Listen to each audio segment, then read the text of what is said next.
There we Don't go. die. We won't have a session without you. Oh no, I'm dying. About session. We won't have a campaign without our DM Kotlol. That will be a... I will find someone else. No. You will and Wow. shall find someone else. You have to sound more convincing.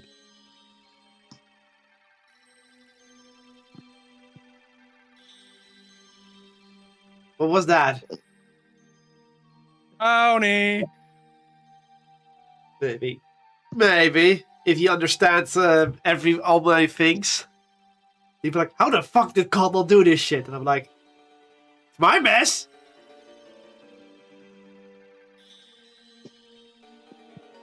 Anyway, waiting for it to say, hey, there's an app break coming. You can now press the button because now it counts, because otherwise it doesn't count. Come on. Mm-hmm. Not the gumdrop button. There we go. Just talking shit to distract. Whatever. So you could press that button, and you still waited. Ugh. Yeah, I always have to wait at least 1 minute before the app break actually counts. Ugh. They don't understand that time is money. We have things to be doing. You can't give them a whole minute.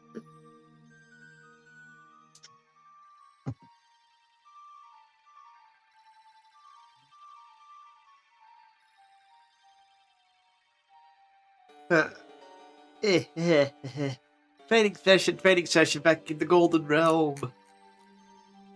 Why is there a mute button down there? What? Mute button? Yeah, the south side. It says mute. Oh.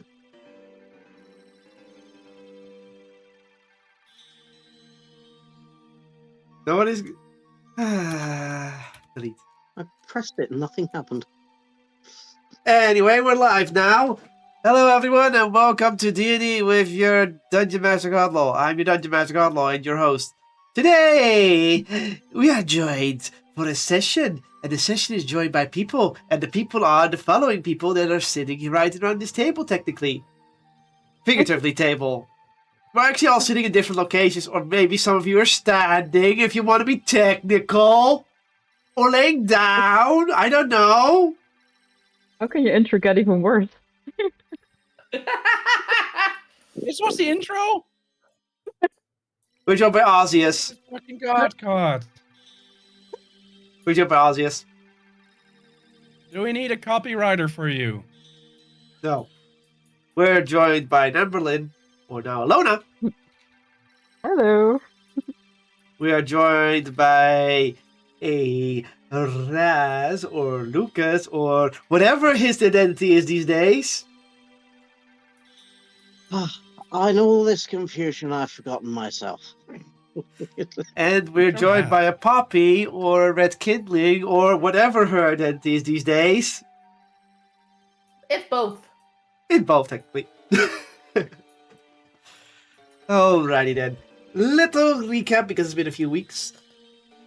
Last time, you had a day to wait to respond, or at least you'd think you'd have a day or probably more, because official things of Alangar, the real politics aren't fast. Or, well, whatever he's doing is not fast, because politics are never fast. If they were fast, we would vote on the same day that we could elect someone. Instead of voting, and then we have to wait, and it takes a few more weeks before they're in government. So, you decided we should do some training.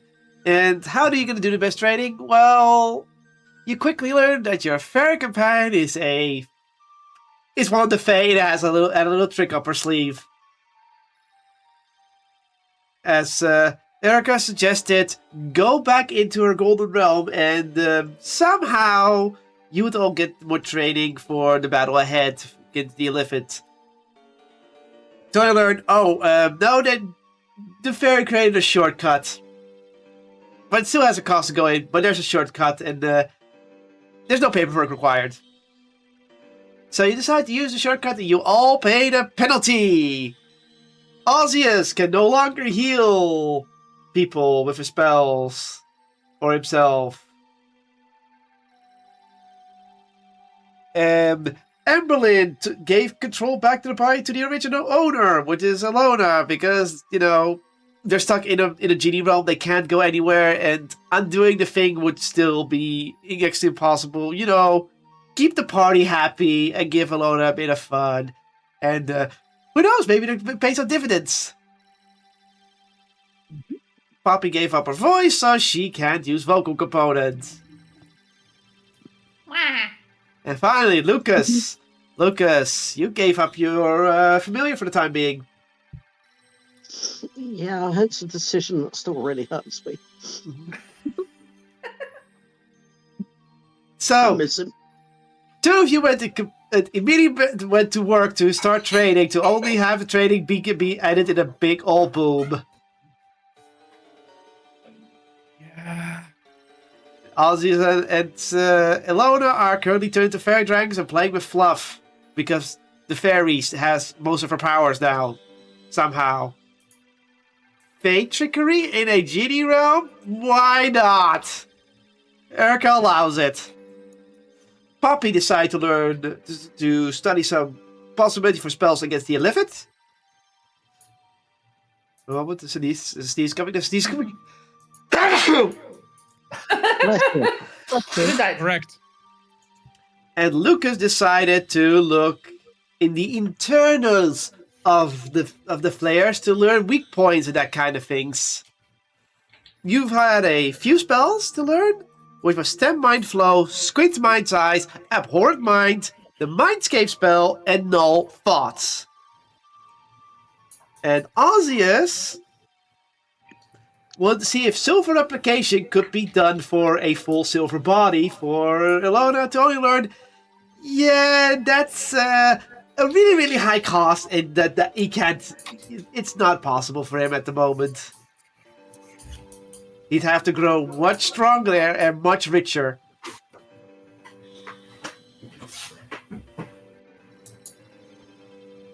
You might as well just learn the clone spell. Yeah. Speaking about spells, I apparently have a spell that would have been really useful multiple times in this campaign already. Ares Telepathic Bond, which just gives me 1 hour to link up to 8 people together, and we can all telepathically speak to each other over any range we want. Like, for example, when we're in a city and the other group is not. Stuff like that. You have How did you forget you had It would never happen, though. You've We'd had that one never all need along. that. It lasts for up to an hour. We only have to be within 30 feet of each other when I cast it. Like, So basically, Ozzy has had walkie-talkies this whole time. oh yes. And guess who's been spending a lot of message spells?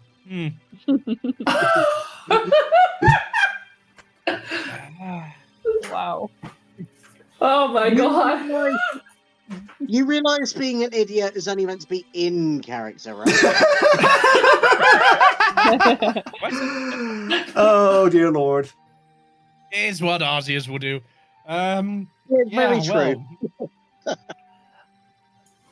So, with that said and done, your first part of the day and the week within this realm has passed. There's still the second part. What do you do? First off, you two are technically fairy dragons, so you're polymorphed. You're right. There might be, That. but remember, this was a fairy who polymorphed you, so there are. There could be consequences. Or rather, there will be consequences. So I'm guessing you all have thought of things you want to try or do, or discuss homebrew ideas, or look for things, or talk about things, or do things. Yeah, I've got an idea. If no one else has something, Going to. since Erica pointed out that we could use like incense to try to work around with Mindscape to make it easier.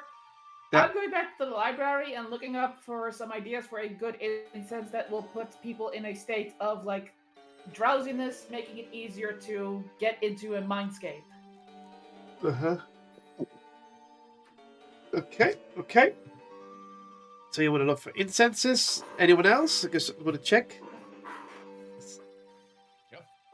Mhm. I would like to look for a way to get fire immunity, like preferably a spell or something. No specific reason. Sure. I feel like I know a specific reason.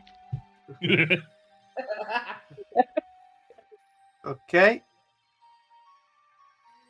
So you want to do incense research for Poppy. Ozius, what was yours again? Because I was writing it down. Looking for a way for fire immunity, preferably by spell. No specific reason as to why. I can see that one going anyway. You're looking for specific fire immunity. Preferably, yes. Taking Yeah. half damage would already help massively. That's But called that spell already exists. You know, you can probably find that, but you want to see if you can tweak it beyond that. oh yeah, reach for the stars, and if you reach the moon, just be happy with that as well. Alona, what are you doing? Because you're still you're still polymorph, but you still have something to go for, so you might be able to change back. Maybe something will happen. You don't know, but I still want to know what your goals are. Yeah, so I'm kind of done with the playing, so if possible, I'd like to turn back. And I would like to. I don't have scry, but I would like to scry for Anelia and see what's going on with her. So you would Emily like. made a promise.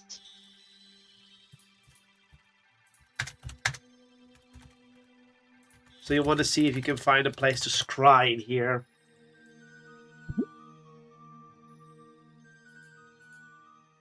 And finally, Lucas, what is your idea for this part? Well, seeing as Poppy's currently busy, I'm going to stow the original idea today. I'm going to go back into the library, as all the Mind Flare spells we found were either not particularly helpful or above my level. I'm going to look into either some kind of way of combining the slots I have to upcast, or I don't know, some way of improving my magic. Or regaining it, just so I'm a bit more useful.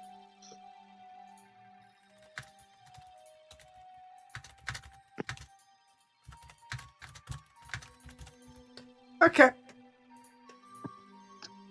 I'm gonna do something funny, and you guys are gonna have to see this. But I want you to roll initiative, but you're not in combat. It's more like who's gonna get the scenes first. Okay. So it's not combat. It's more like to see who's gonna do things first in which order.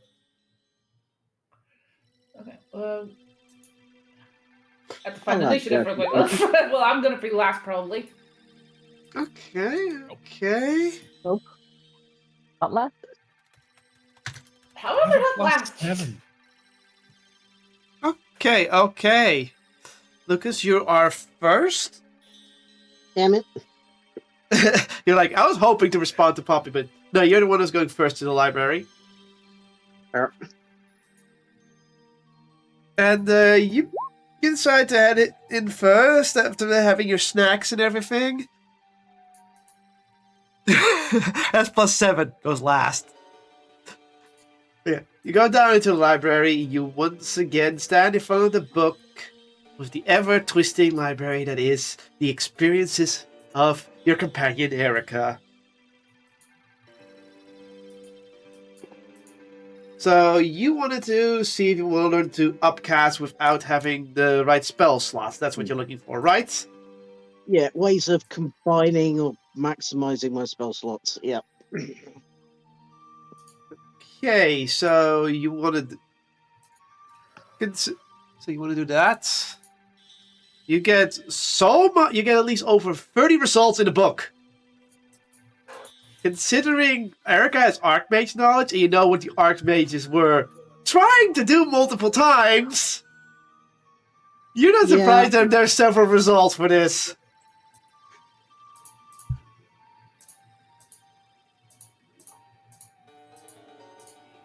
You have also to wonder, this is just what Erica knows. There might be even more knowledge about this.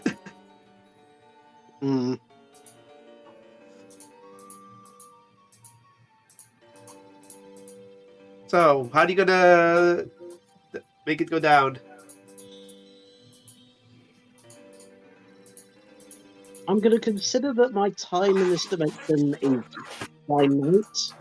I'm going to rephrase it as ways of maximizing the use of my spell slots in 6 days or less. Wow, 6 days or less. That's still at least 15 plus results. 50 or 15? 15. 15.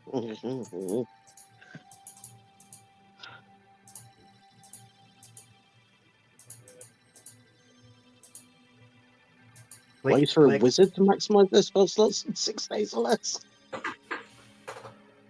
I mean, the Archmage Society had a lot of magic casters, and all of them want to probably do it in some sort of way. So if you're going to be very roundabout, so you want to narrow it to wizards. Right? Yeah. Okay. That is a total of 12 results. Of course, wizards. Of course, 3 books are not wizards, and the 12, of course, are wizards. No surprise. Stuff it. We got 6 days. I have to copy the list and go looking for the first book. So you're just gonna grab one at random at first. I'm going to assume this library is suggesting it in some kind of helpful order and start with the first one on the list. Okay, so you're going down the first list. Yeah. The first one is called Maximizing Potential in Limited Quantity. So, you decide to go there, go down the way, and you come across several books as usual, and you try to hone in your senses to find the book. Could you roll me an investigation, please? I certainly can.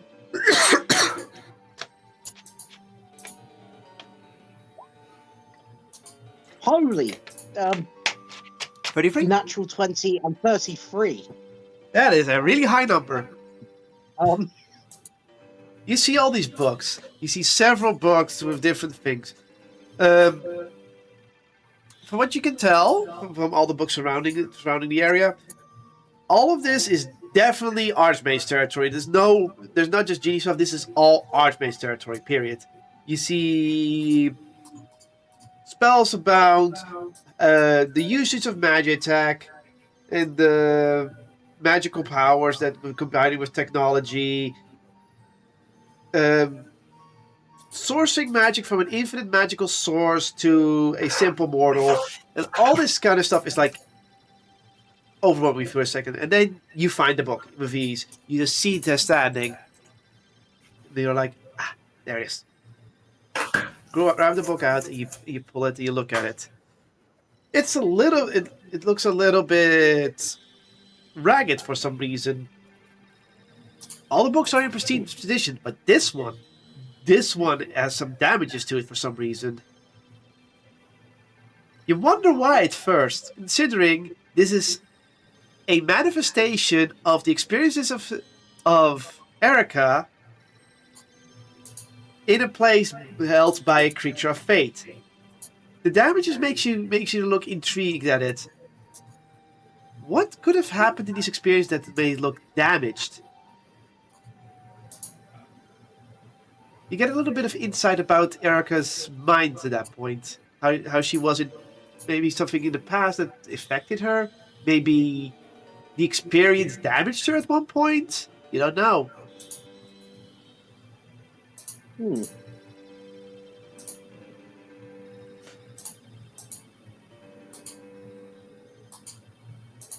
So,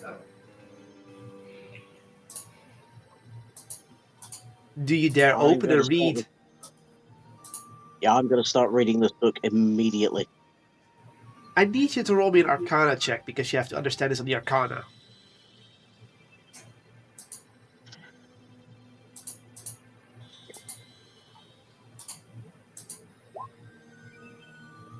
$21.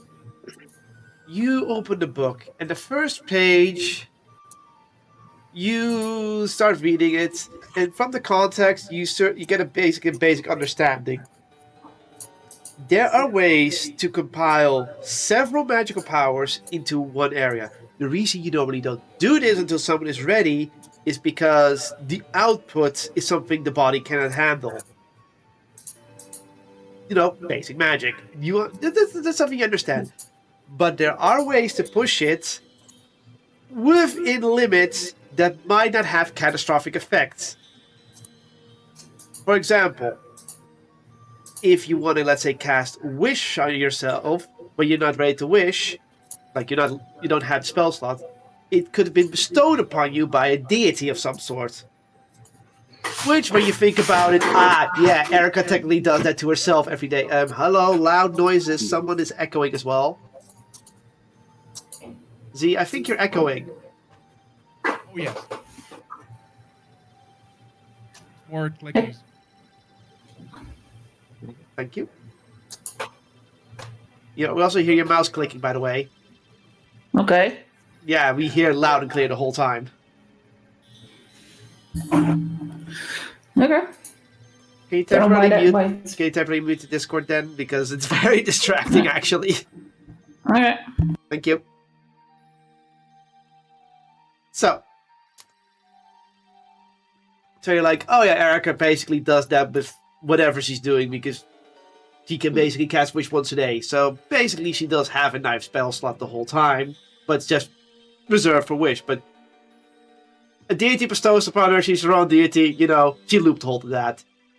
But then you also start, so you're like, okay, so a deity can do it. That makes sense. It's basically a deity's power inside you. You're technically your avatar for a quick second. Okay, blah, blah, blah, blah. You start reading more and more, and the more you read, the more it starts to realize that you can combine all your spell slots into more powerful spell slots. Even forbidden spell slots. But if the wrong person sees those spells, you're in you're in a lot of shit. Let's just say if Mistress sees you trying to pull that shit, she will be on your ass like no tomorrow. Don't. So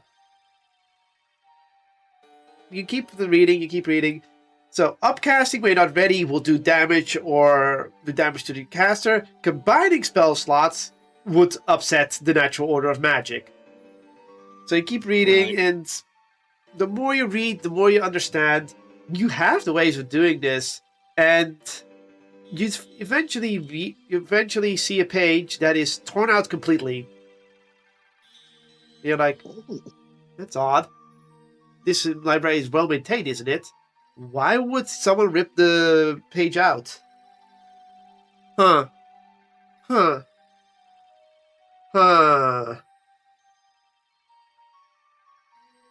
Okay. Well, the next page is still there, so you start reading that. It is possible for a divine being to pull the same trick. And the last parts have been scratched out. You're starting to realize the reason it's probably blanked out is because someone wanted to forget something that happened. You keep going, and more words starts being scratched out or disappearing, and it becomes vaguer and vaguer at the moment. The book isn't just damaged because something happened. The book might be intentionally damaged.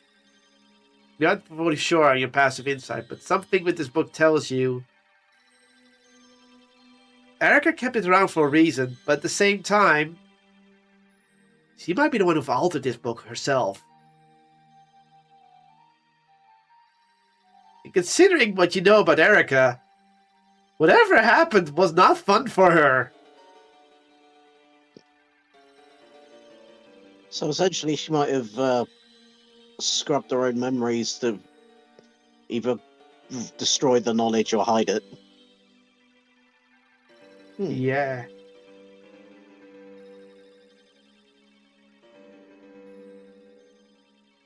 So, the more you, and yeah, that's pretty much it. You keep reading the book.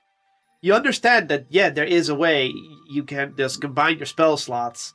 You don't know the exact conversion. That's also been removed. Of course it is. But you do know it should be possible because basically this realm has no Gaze of Mistra at the moment. So you could just get away with it. Especially with Miss Loophole nearby. Hmm.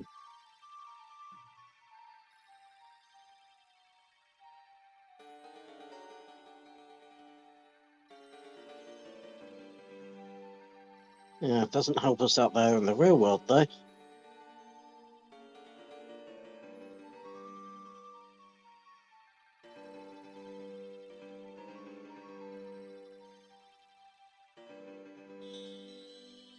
Is there anything else? Would you go to the next book or do you have questions?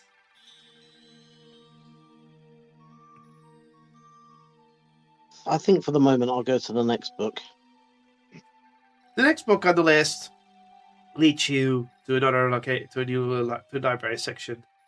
Different shelves, different outcomes, but you do remember the name of the book. Spell slot trinkets. Keeping those spells of power with you at all times. Huh. That one is, you already found like, well, we had that stuff with the money that was in the arcane city, so you're like, yeah, it kind of exists, but why would it be for spells that you don't have or can't use? Is there a way for it then?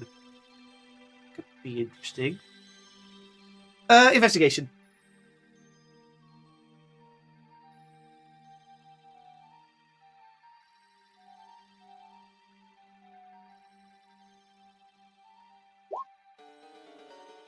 Oh, Wah. that one. You start to search for it, looking at all these things. And all of these books are all about arcane machinery, arcane technology, arcane clothing, even. It just boggles your mind. You keep thinking about what you found first. It just makes you think, what was the answer for that? No, I have to focus. You start looking for it, you keep looking for the book, but it just overwhelms you. It's all this technology, arcane technology. Don't get me wrong, you know some arcane technology, but this is ridiculous. You just cannot find the book in between all of this. There's no rhyme or reason to it. It's even like this part of the library is disorganized, as maybe Erica herself is also not that good with technology. Oh, she was sealed in a blooming obelisk for years. It makes sense.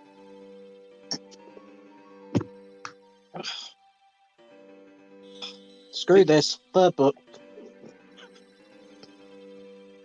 You head to the third book. You look around. You find yourself surrounded by books. All about natural magic. Druidic in nature? Maybe... You're unsure. You try to recall the book for a quick moment? Right. Natural overgrowth in magic. You may roll investigation. And if you don't want... If you're now trying to find the book. Natural herbs sounds like some druidic shit. That's also a pretty low roll, but... yeah. You look around. All this nature stuff. Books about potions. Potions could, yeah, technically a potion could give you more spell slots. But maybe. You look further. Plants, trees, all kinds of magic infused flora. Makes you think of a mushroom for a moment. Then you find it. Mushrooms? The Book of Overgrowth. You pull it out. Pristine condition. Seems like she didn't damage that. So, you open the book, you read the first page. It's a simple summary of how nature doesn't always grow the same. Even in specific circumstances. You can literally recreate a plant experiment, similar seeds, similar circumstances, and they would still grow in different ways. They might still grow about the same, but one might prosper more, one might be smaller, one might bring more fruits, one might only bring less fruits. And in magic, this would be sometimes contribute to wild magic shenanigans, if you want to put it in that sense. So, naturally, the study goes about how someone, doesn't say who, was studying how to manifest wild magic within plants, but instead, they know they couldn't fully control wild magic. It's wild magic. But they could narrow the scope of it by growing it in such a way with plants to shrink the outcome into more desirable outcomes. You'd still be playing with wild magic, but you wouldn't be doing it with the whole table. For example, one plant was fully focused only on bodily changes. So, only results of bodily changes could happen. So there was a way for that plant life, in their own way, was able to harness, well, wild magic and refine it into smaller outcomes. You'd like, it doesn't really seem to help, but you think managing the outcome of wild magic is still impressive. Maybe there's more to it. Keep going, you keep going. And eventually you learn that infusing oneself with plants can also boost the arcane outcome. Druids do it in a certain way, but you also do it by brewing specific potions with herbs, or growing specific things in a specific way to get a specific herb outcome to get the best effect for potions.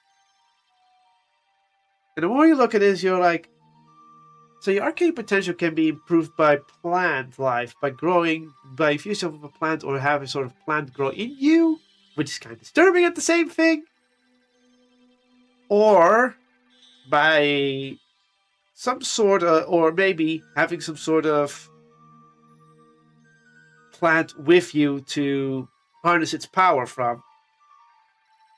You're like, and that's pretty much how the study goes. So you pretty much deduce either you might need some sort of magical plant that could give you the spell slot as an extension of you, have the plant grow inside of you to give you the magical powers to do the spell slot, but well, the experiments do go into detail that sometimes it could backfire, and before you know it, you might be part plant. And we're not talking the cute dryad type. Or you need to find a way to grow plants to get a specific herb so you could make a potion that could give you temporarily the spell slot that you need.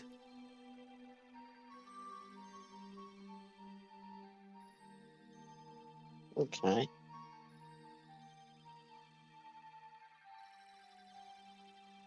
But all of them is cultivating plant life, and it sounds more druidic, but it is a method if you know how to, if you can find the way of it.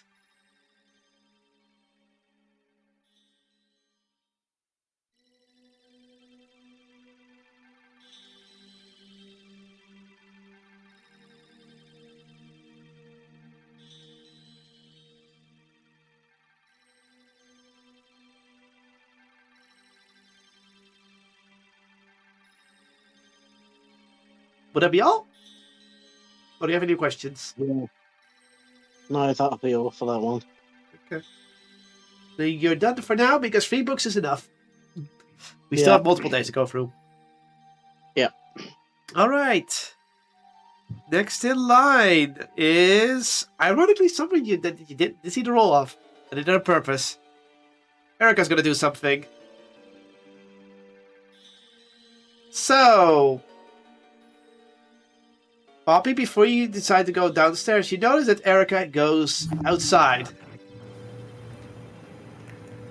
Okay. And for those outside, you see that Erica is outside for some reason. She doesn't seem to mind you all. She just goes past you and goes outside. And you just stare at her.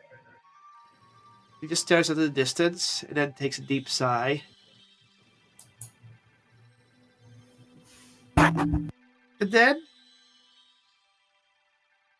she takes a long, deep breath. Focusing and focusing and focusing.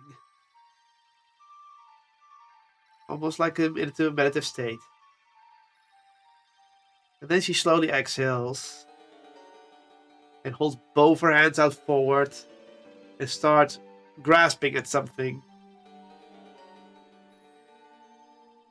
Nothing seems to happen at first.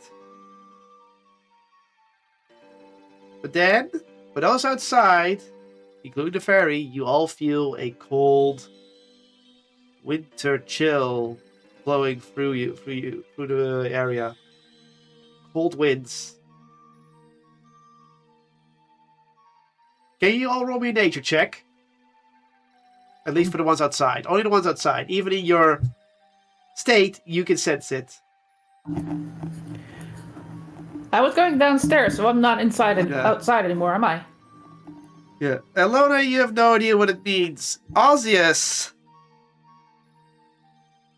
You know what this cold front means. It means a storm is brewing.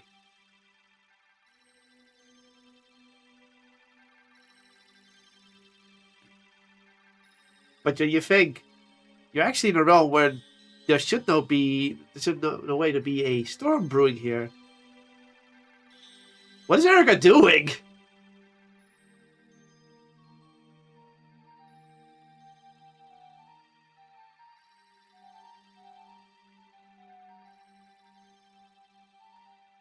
How are you gonna react?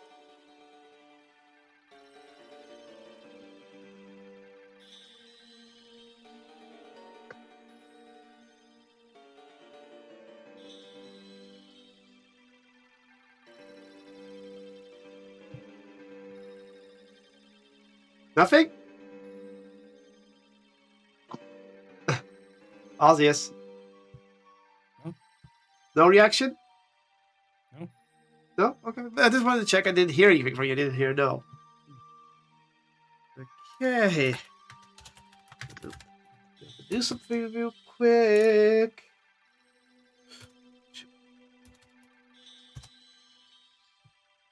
Okay. Yeah, I figured you would.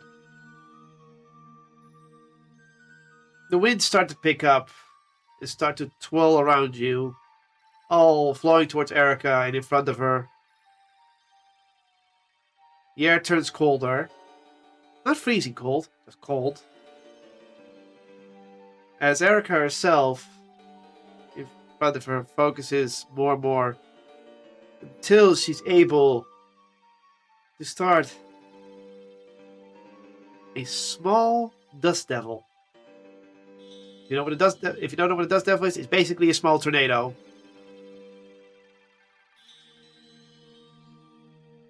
And she keeps focusing. And she keeps focusing. Trying to tap into something. He keeps going. And we have to do this now. Ooh. The dust devil grows bigger, larger in size. Slowly starting to tower over her. Is he still focusing on it? You're starting to feel the wind sweep up. She's really trying to create a tornado in here. It would damage everyone. Is he really being this reckless? And also, Lona, you now know, but you can also see that going. If you wonder what the fairy responds, the fairy is just looking at this. It's like, I would make a joke of that.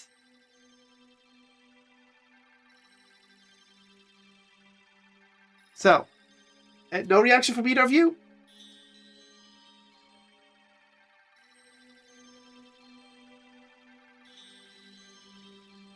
No? No reactions?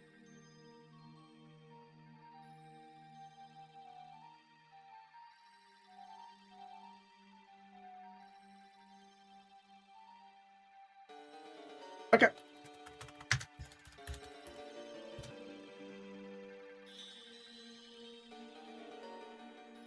Eventually, she extends her right hand, and the relatively small tornado goes further out. It starts to grow even larger in size, larger. You start feeling yourself getting pulled in. She holds out her other hand towards the building, and suddenly the feeling of suction stops. Only Erica is now affected by the wind. You can see her hair and clothing being pulled in, and she's focusing on so many things at once. Whatever kind of training she's doing, she is pushing what would normally be a mortal limit. Considering she's not technically immortal, you would think, but it's looking pretty scary right now. Okay. And then the final one. Wow. She actually succeeded that one. Okay, then you get to see the full results. The tornado grows large in size into something you would only see once in a while. A powerful destructive force that could sunder parts of the land. Maybe a city would be damaged. You would know.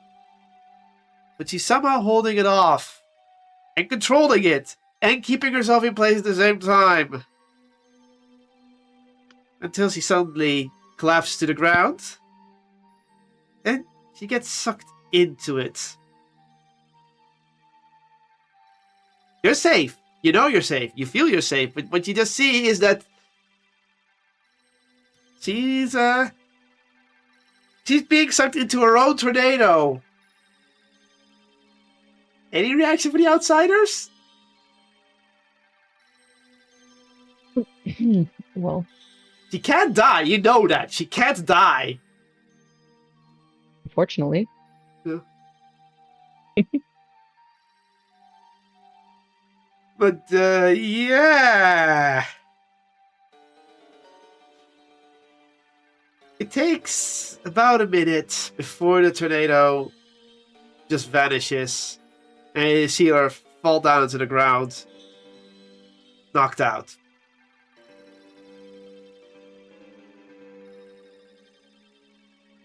There's no winds. No longer cold. She's just out. Out cold right now on the ground. Would any of you would like to do something? Or are you just going to let her lay on the ground for a bit? Well, I'm still a fairy dragon, right? You're both still fairy dragons, technically. Oh, we could go there and sniff if she's okay. Yeah, seems like a good idea to me. Okay.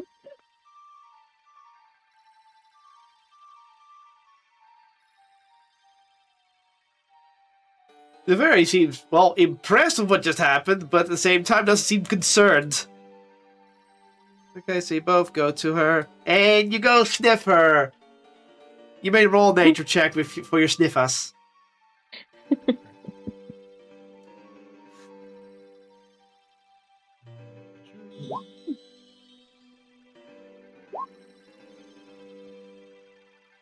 Ozzius. She smells alive. She's clearly breathing. Just a little bit cold, but breathing. Ilona, from what you can tell from what your nose and your current state can tell, she's very much alive. In the sense you can tell, she traveled far, apparently. The wind's still with her. A smell lingers. Considering she was in a tornado, yeah, she probably traveled a lot of things while being moved around in there. But most importantly, you smell something unusual about her. You don't know what it means, because this is an unknown experience to you, because you're normally not a fairy dragon. But from whatever she did, you get the sense she did something on purpose to be misguiding something? You're not sure.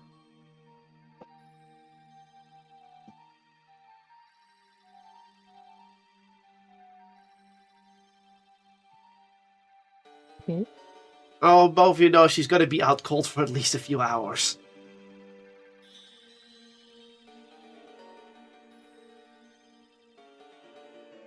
Okay, alrighty. Nothing we can do. Okay. You go back to what you're doing. Alrighty then. Next up is the tires. Emberlyn, no, Ozzius and Poppy. At a tie, you can decide who wants to go first, or who can go Probably first. gonna go first. I can't do anything at the moment anyway. Yeah, okay. Poppy, your turn to go to the library. Okie dokie. Okay, so I'm gonna go up to the book and I'm going to ask it for plants or incenses that how do you say it? Dull the senses. Yeah, let's keep it at that. Dull the senses. Yeah, to put him in a drowsy state. Yeah. Okay. You ask the library about incenses that put one in a drowsy state. You get several results. At least 40 of them. Oh, God. You're like, you weren't expecting that. That's a lot. Okay. How about limiting it to like flowers or like Of the floral kind. basically, yeah. Yeah, so they're all florals because incense is mostly floral. But you mean Mostly, yeah. those who give you flowers. Any specific flowers? Like in how they're grown or such? Because technically, almost every plant has flowers. Technically, yeah.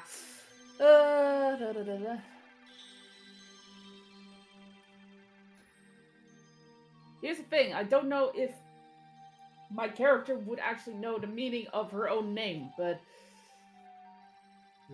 sure she probably look it up. So I'm just gonna look for go for it, and I'm gonna look up incenses made of poppy flowers. Okay. You get a single result, singular book.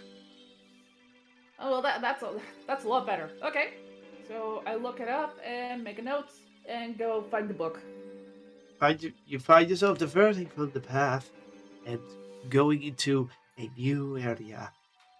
You find an area with several books, all about plant life and the uses of them. Feels a little bit dramatic at first. And you search Well, for if the it book. works, it works. Could you roll me investigation?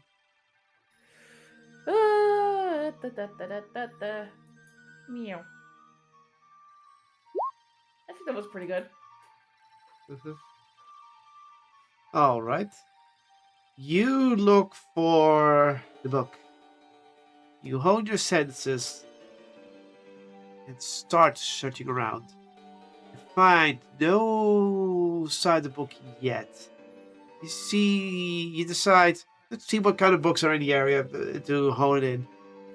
Okay, we have these kind of flowers. We have flowers with daisies, flower things with roses. Okay, maybe alphabetical. Here. Usages of poppies. Okie dokie. Pull the book out and start look at the index.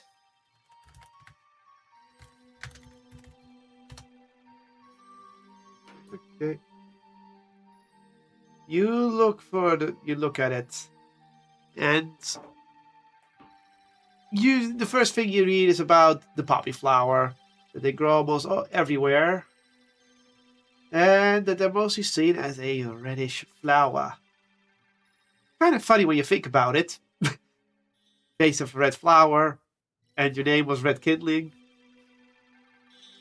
There's several bodies of it. They come in different colors, but the first one was a red one. And you look for ways of incense. You see several uses of it. You see some in rituals. But you also see it as a, well, how would I say this? Specific types of poppies have different usages. Some can be used to dull the pain. Others can be used to dull the mind. In enough doses, such as even knock someone out.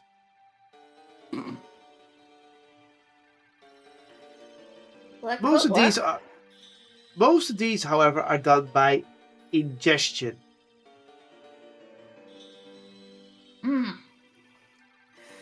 That's gonna make it a little bit difficult. Yeah. So you're like, would there be a way to do it via the nostrils, the scent? Well, maybe not.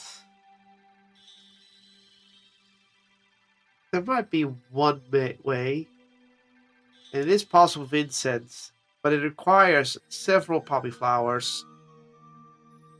And it's normally not an incense. It's mostly done via either a water pipe or some sort of way of inhaling the smoke. And thus, you need to create a very strong essence of it to make an incense in that kind of effect. And even then, the person needs to be close to the incense. And third, you must be not close yourself to the incense to not be affected yourself. Makes sense.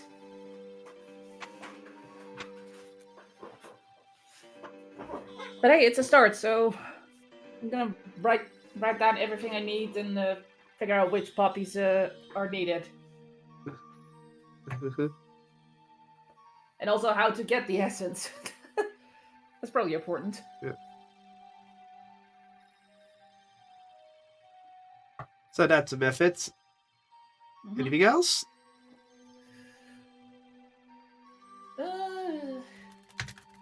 I'm just flipping through it to see if there's any other use that that poppies can have, and just in case. So you're looking for the other uses they have? Any potential other uses that might also be useful in the future. Well, except it can dull pain, which, could be seen as a way to lower damage. That's also possible, yeah, so... It does have a warning that these flowers, if used in medicinal ways, can have a heavily, and I do mean heavily, addictive effect. Yeah, we know. Yeah. I make a note of it anyway, just And there's also one more use. Okay. It can also be crushed into an oil. Okay. But it's a cooking oil, not a oil for lamps and that kind of things. Mm-hmm. Probably not gonna use that one very much, but handy to have anyway. So make also a note of that one. Mm-hmm.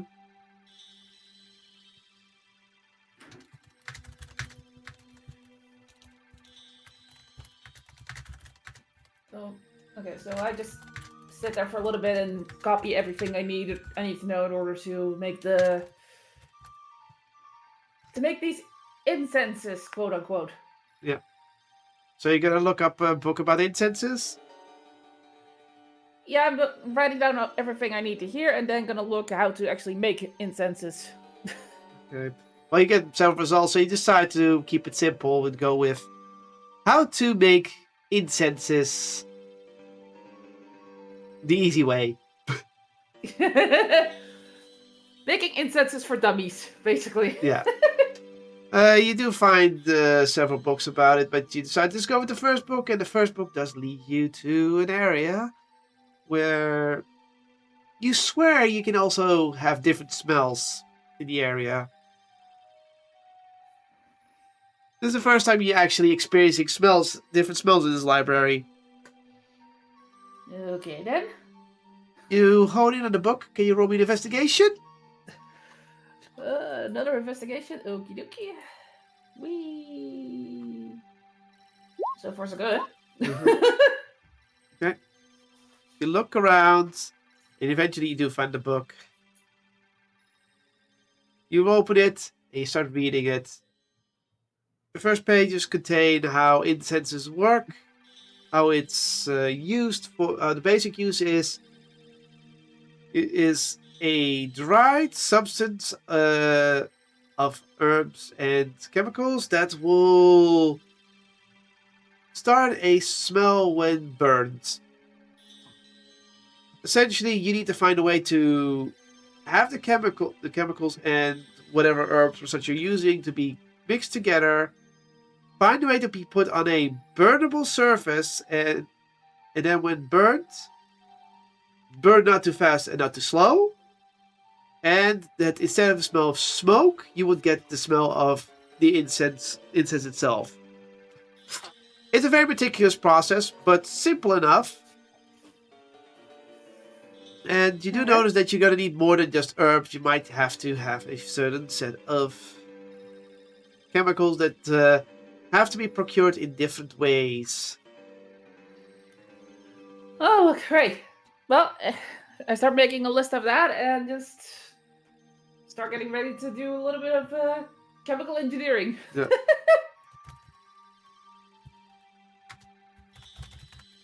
But the book seems straightforward enough otherwise.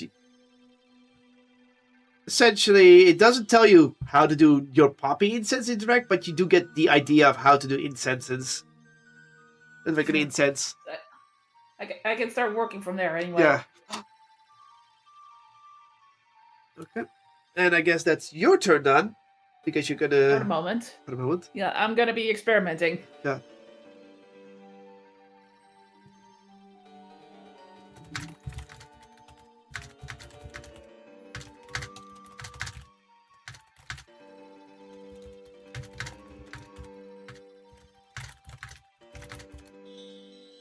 Okay. Osseous, you're up next. You're still technically a fairy dragon state with Ilona. Yeah. Which is kind of an issue. Uh-huh. Because looking things up in the library requires me to write, right? That would be wise. And it's kind of hard to flip pages with those tiny hands that you have now, or tiny claws. Yeah. You might not be able to lift a book. The issue I've got. You're kind of tiny. You kind of picking up books is going to be hard. They're going to have to ask something.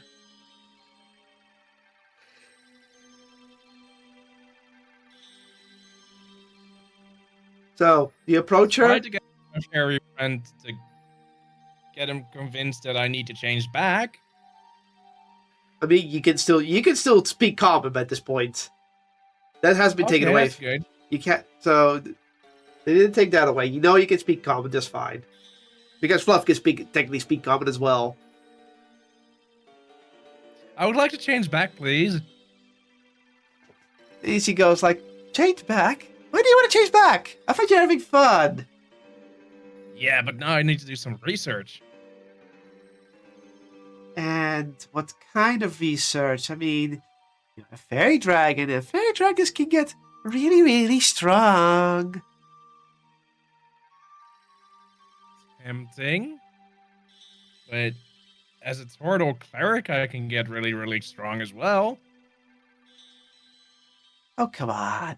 What is it you want to research? Do tell. Fire immunity would be nice. Immunity to fire. Yeah, I guess a fairy dragon isn't immune to fire. I'm not looking to become a full dragon, that's also a bit eh. Oh, that's very tempting, but no. No. I think a magma slug would be better for that. Yeah, I think so too. But no, probably no. So you wish to revert to your old form to benefit from the realm and gain knowledge and insight about the magics, so you can not burn alive inside a volcano. Yes, or a fireball, or whatever he can do. And there's a really nice library. I can just be like, oh, I want to see this, and then it's like, knowledge. Well, pseudo dragons can maintain my libraries pretty well, so you clearly don't need your real form. Unless...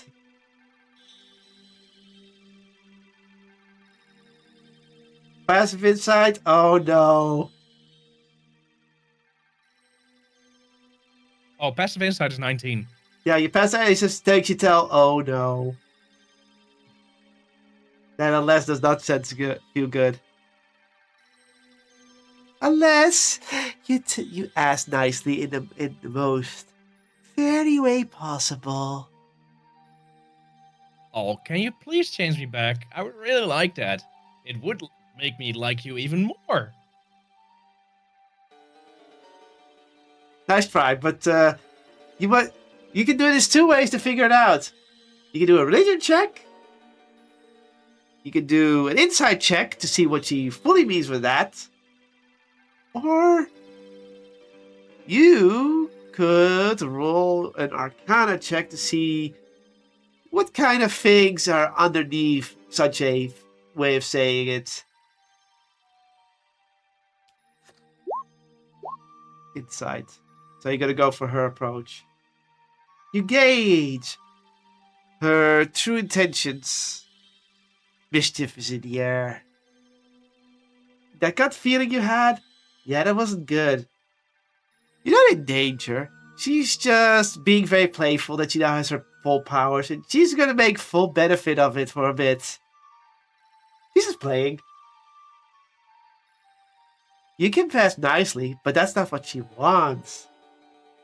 And the very way possible to her is if you let her do something silly to you. What that means, simply, you don't understand. But just so you know, you'll be your normal form, but she's gonna do something to you.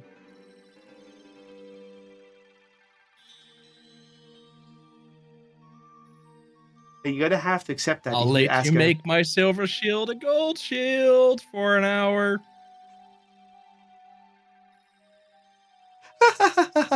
I have a better idea. Snaps her fingers. And you turn back to your normal My luck's form. done.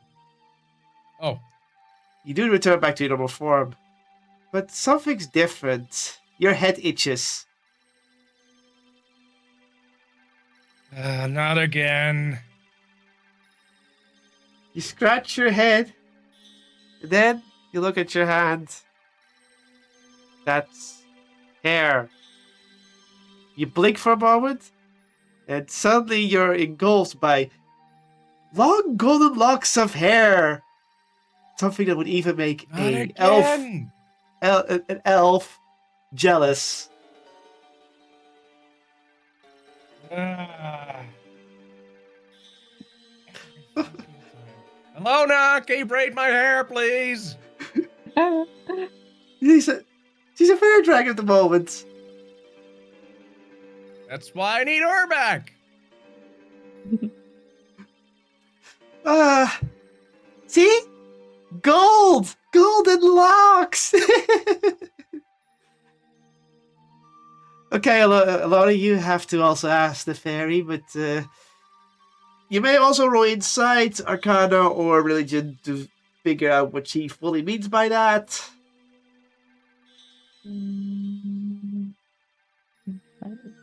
Oh, Perhaps you can gain further insight, perhaps you wanted to see what else it further does. inside. Oh, no further inside. No, I don't think this is literally the same answer. Yeah. He's gonna do something to you in a mischievous way. Oh, but first I can ask the fairy. She can help me scry for someone or in any way. Oh, you want to change back first. You just deferred this request, right?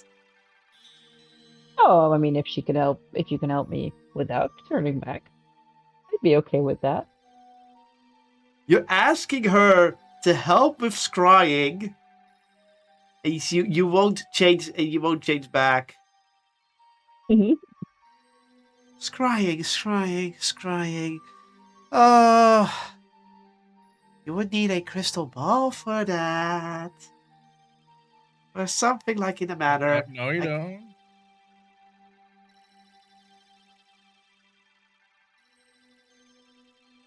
Well, you don't need anything. You need something like that.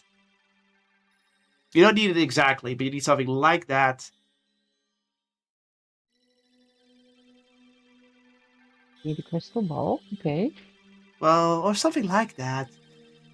Yeah, or this glass of intent. Yeah. Glass of intent, yeah. You Yeah. Want to borrow it? you What do you have. mean? Oh wait. Oh, we even speak to each other right now. Yeah, you can still common. You can speak common still. Oh, I turn it very work. So, what are you giving her Osius? Oh, not giving. Lending. What are you lending her? The glass of intent. The glass of intent. Ooh. Yeah, that will do. That will do. Lending, you say? Fun.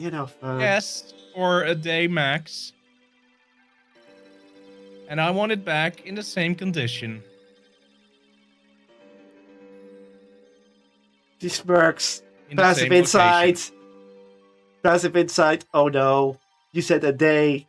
We didn't specify which realm.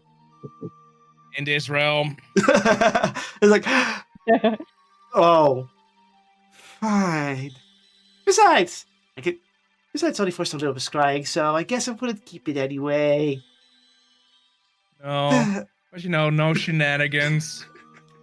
Oh, come on, I have full power. I want to have a little bit of fun. Uh-huh. I know.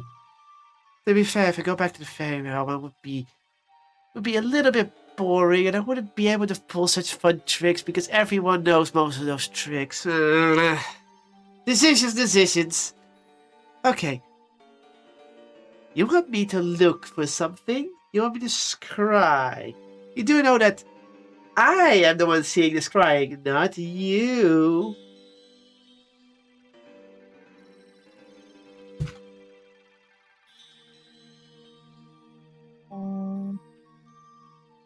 As in, she'll see it, but she'll be the only one who knows what she sees. And she makes it very clear to you. Can you teach me how I can do it? Teach you to do it? Ooh, you should not be able to do it just yet in your normal form. But this is a place where I'm at full power. she underground likes to cheat little rules. And, well, maybe. You're not you right now fully. Ooh. Ooh. A small cost then. If you're willing to pay it. What is the cost?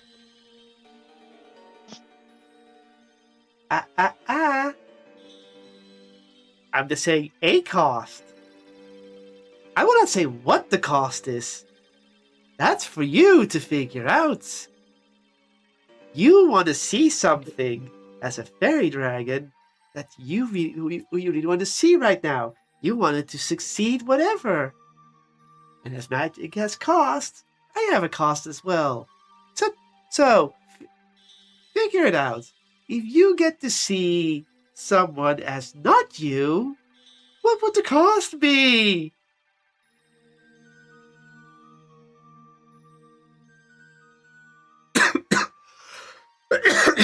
You may roll Insight or Arcana for this. Insight will just gauge what you would believe she's trying to put at you, and Arcana. Oh. Oh god.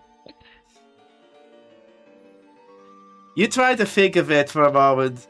You're like, oh, because of a spell. And then you try to look, and it's like, you know what? I can get you. I will get you. You try to think, like, oh, what would it not be?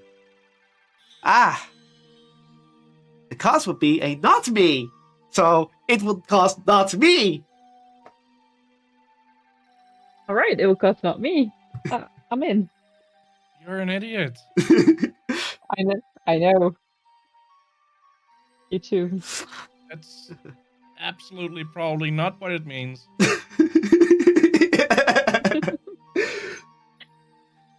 Okay. Okay, you're in. Good. Plucks a piece of her hair. Wraps it around the glass. And then taps it twice. Look into the glass for a moment. Look into the glass. Mhm. You stare into the glass. You see a reflection, and then you look further, and you see the fairy staring back at you. And before you know it, something has occurred. You don't know what, but something feels different. Good, bad, you're unsure.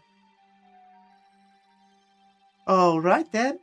Now, tap the glass and think about who you want to scry. Think good. Think hard. Memories, names, appearance, last location. The closer you are to what the person is, the better the vision.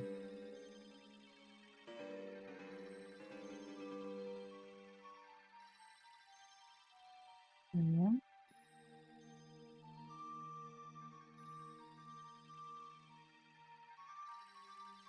So, you want to scry for your aunt? So go ahead.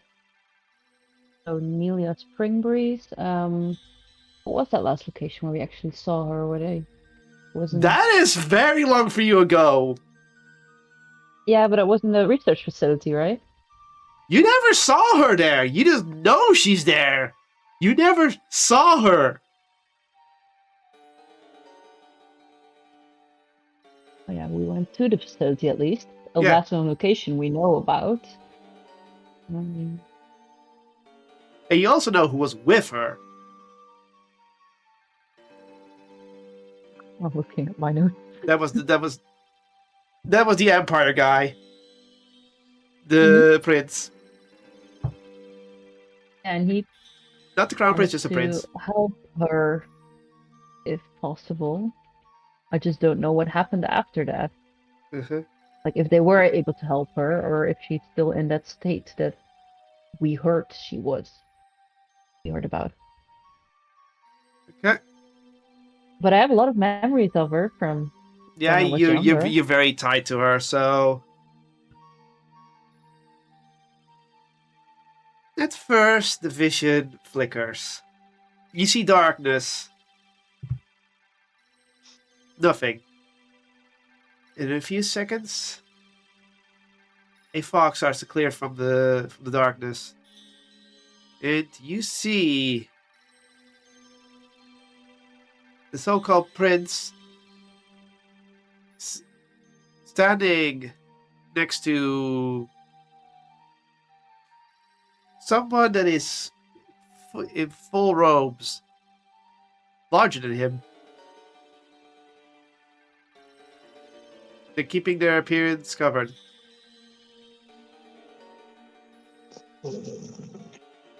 You see the vision glow. Go further. They're outside at a campsite. They're exchanging words. And you hear it. The prince speaks. Keep going like this. Is that still what you want? It's been days since you've been released from that place.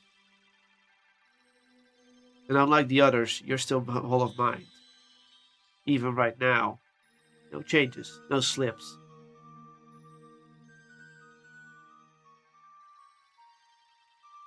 The other person does not speak. You can't hear anything. But the president responds. Right.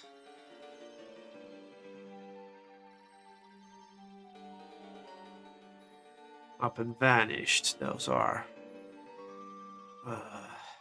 What a mess.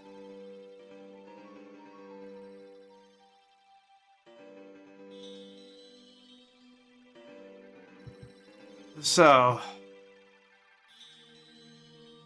there's no response from the Empire yet. Reversing this should be simple enough. Well, the permanent changes are unreversible, but to destroy to a previous form should be simple enough. Once a more powerful magic casters would arrive, a simple true polymorph should suffice. Again, silence. 2 seconds pass. Understood.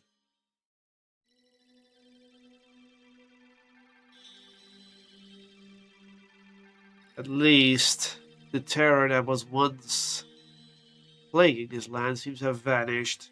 Where to, I do not know. But we will hunt it down regardless.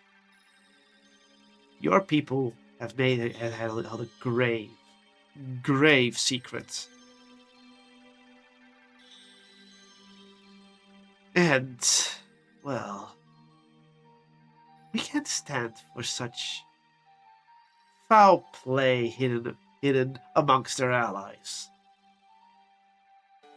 There will be swift justice to those traitors.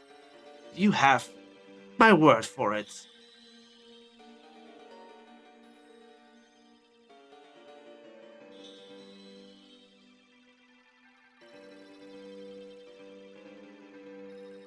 Alori, you can assume that the bigger person is your aunt, but considering she was not bigger than the prince when you last saw her, yeah, that's whatever state she's in, she's not her usual self.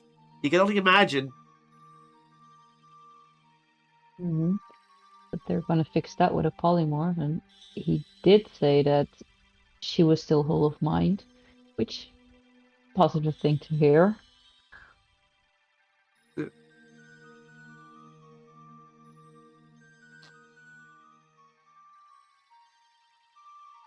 And then the scrying ends. Then you see the fairy looking at you, and then the fairy lowers the glass and looks at you. I got some fun news. What is it? Oh, well, that 4 maybe is just a temporary problem. The whole mind thing that was mentioned, ooh, Well, let's just say I also scried along, but I scried in a different way. That other soul. He did do something to her. He made sure that her mind can no longer be fogged by such influences. The moment you made that deal, that was a sneaky little wish spell. After all, he had to make sure his part of the bargain remains.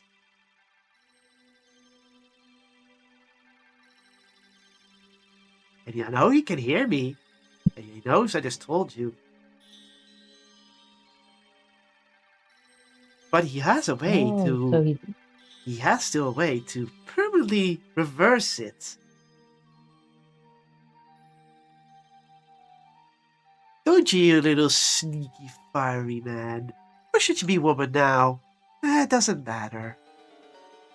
Oh, you are such a good, fun little man of fire.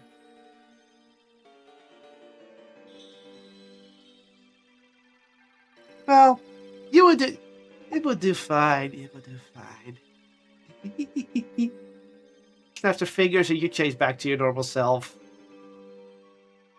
No, there's no changes. You just fully change back. Now, tell me one little figgy.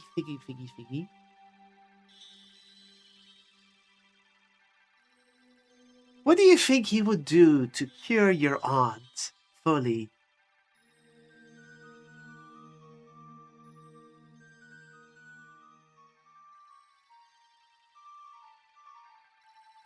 do you mean the 3D did that through wish spell?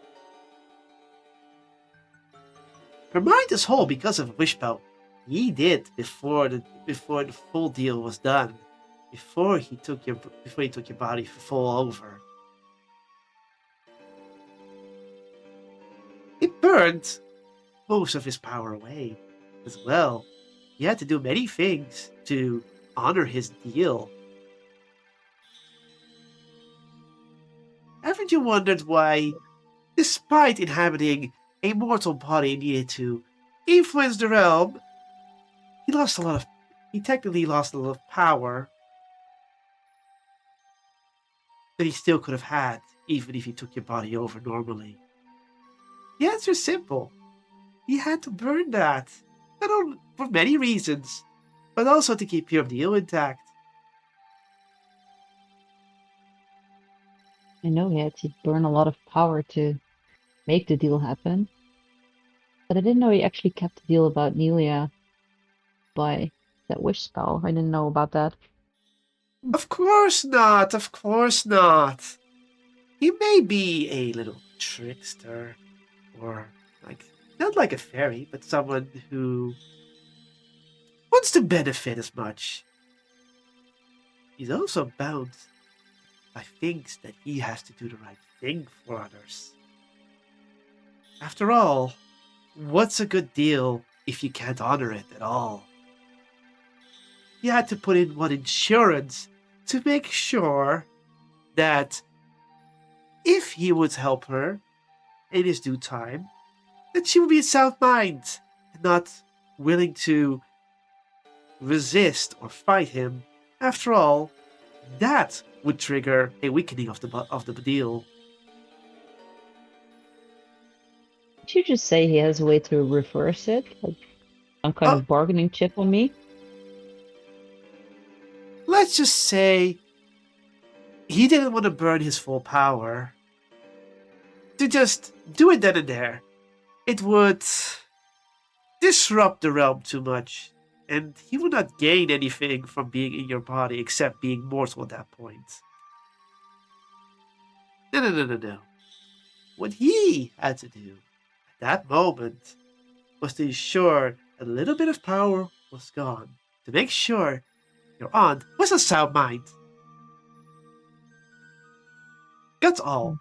But he still had to get in person as a mortal, so he could do the one thing a special ability he has. That will be used as the cure. And wouldn't cost him any permanent power in a mortal body. The body may be tired at that point, but at least he kept his deal. Give it to him. He did keep the deal. Well. Alright. I'm happy I was able to see that. So thank you. And I look down at my body, like looking for the side effect that she created for me, but You don't sense anything. She might have done something, but your body's just your body. It's the Emberlin body. But no, there's nothing changed otherwise. No effects, no long golds of hair like Aussies have. You have no Right, idea then what she did. I'm just gonna continue and braid Ozzy's hair, I guess.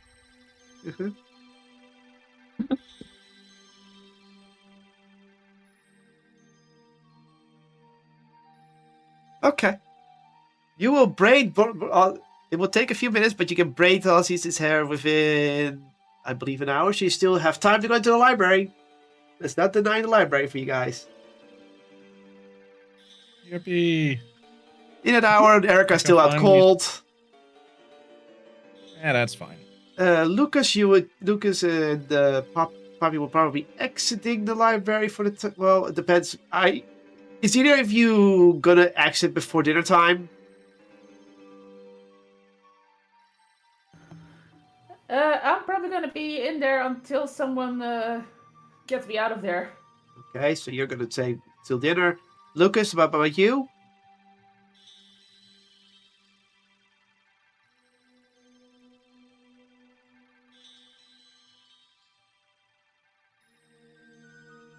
Lucas.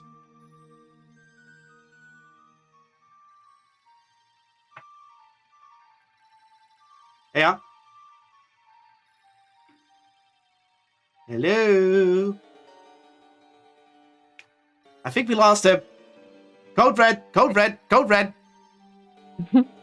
Panic, panic. Well, I'm gonna go with he's gonna stay there until he's done. Okay.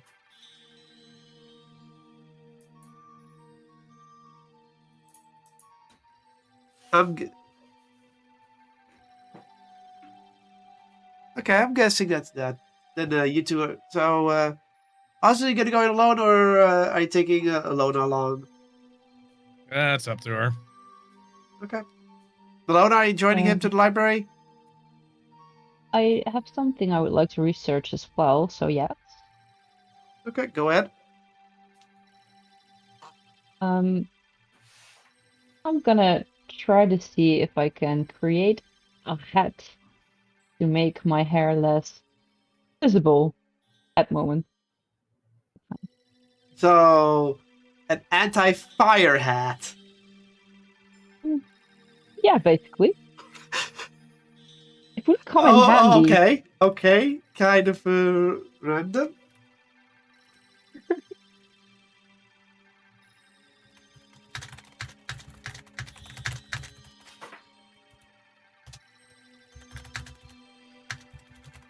And if it's dark or we want to stay undercover, there's so many reasons why this is a good idea.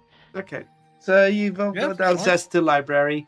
Since Ozzius has eyes roll, he goes first on the search. Yippee. So, I wasn't looking. Oh yeah. Fire immunity. Fire immunity spells for clerics for dummies. That should work. It takes a moment, but you only find one book about it.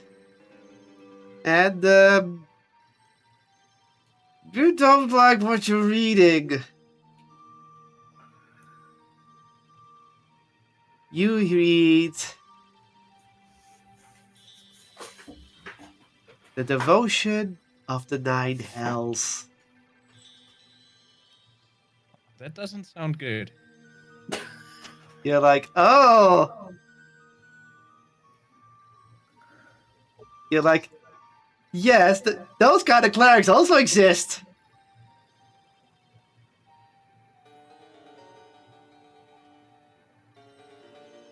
Okay, change the search. Fire resistance for cleric for dummies. Sorry, what did you type? Fire resistance.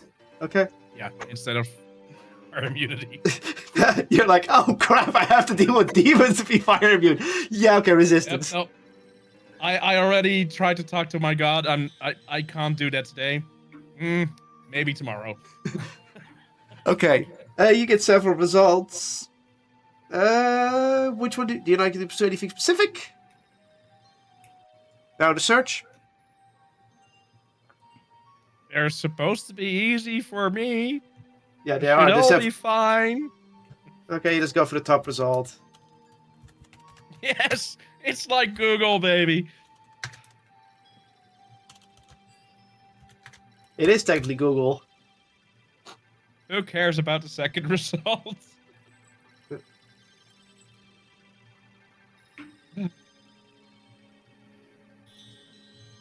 So, you decide to go for the first result and head out of the way. You come across an aisle where there's just books, and you look around, and most of them are all kinds of spell books and knowledge. Quick investigation.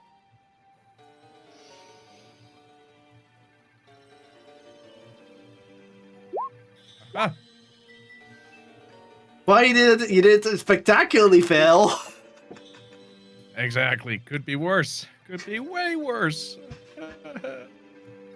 You see all these books. There's so many books. Defensive spells, offensive spells, cleric spells, spells, cantrips, level 1, level 2, level 3, level 4. And you just cannot find what you're looking for exactly.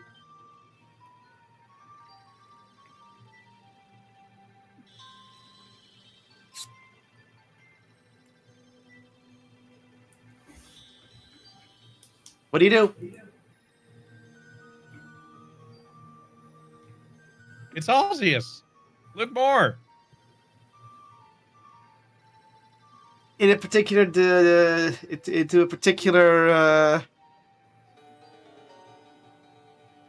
into a particular direction. Yep, he flips a coin. Okay, D2. Yep. D2. Oh. You flip a coin. That's a D2. Yep. It That away. lands heads. Yep, I guess I'm going left. You decide to go left from where you're looking. You just decide to take the path left. Go down the way. Hopefully to find something. Are you letting fate take the wheel? Yes. Okay then. Dear.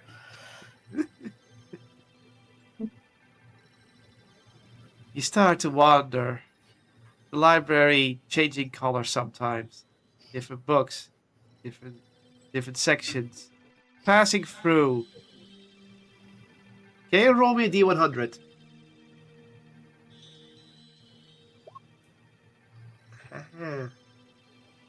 Huh. You go I don't know if that's really, really good or really, really bad. Ah. I just go, ah. Uh-huh.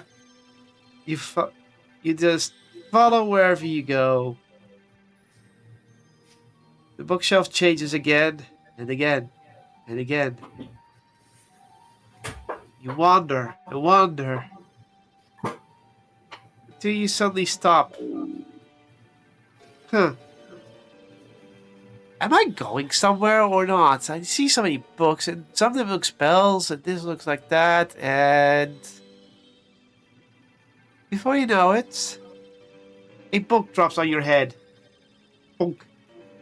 It's not a big book, so it Oh, doesn't thank hurt. God I've got hair. That could have hurt a lot more. Oh, You look at the book that dropped down on your head.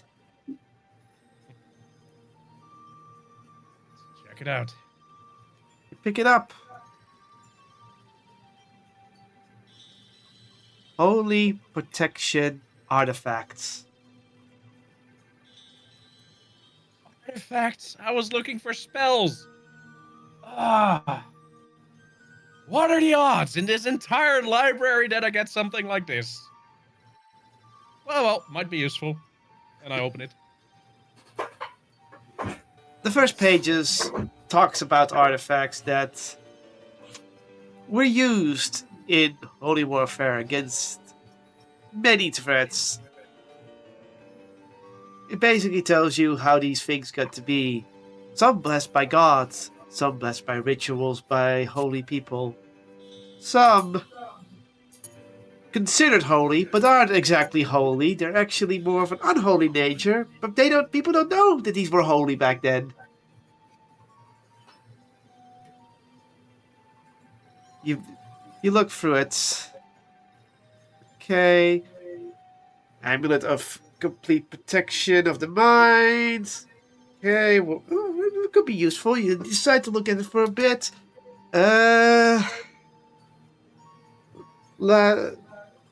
Last seen in the frozen hell tundras. You think for a moment and you remember what it is. That can be anywhere in the realms now.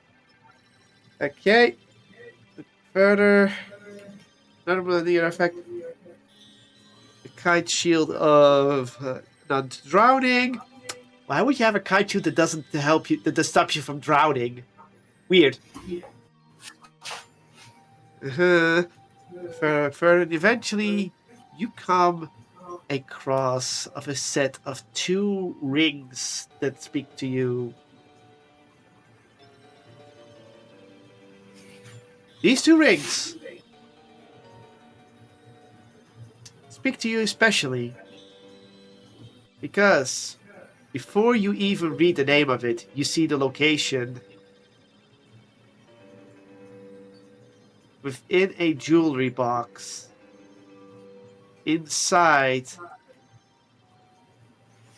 words you can't make out, but to you it reads Erica's bedroom.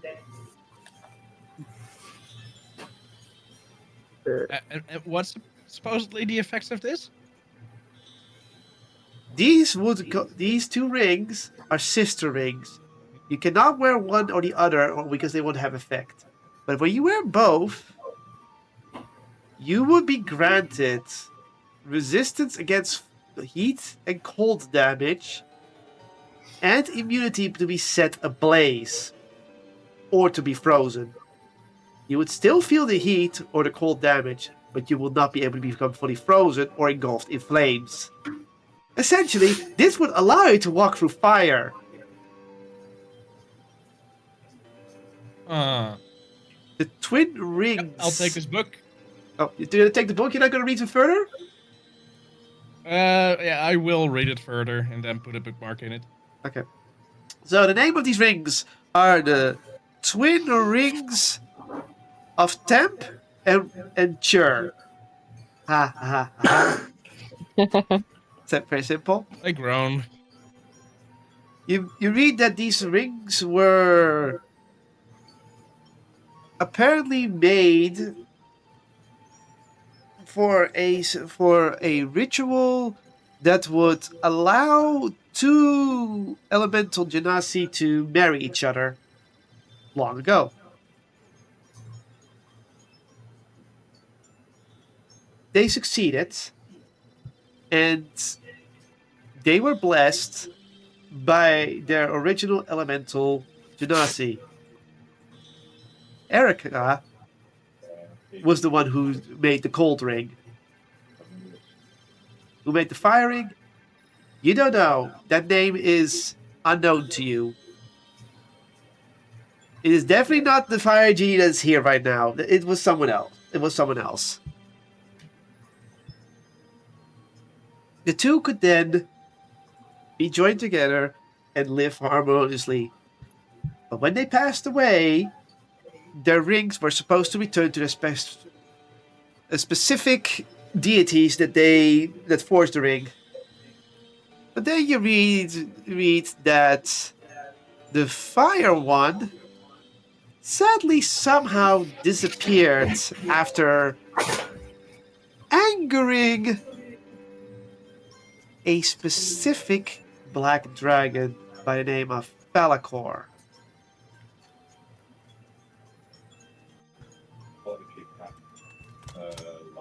There, that's the name.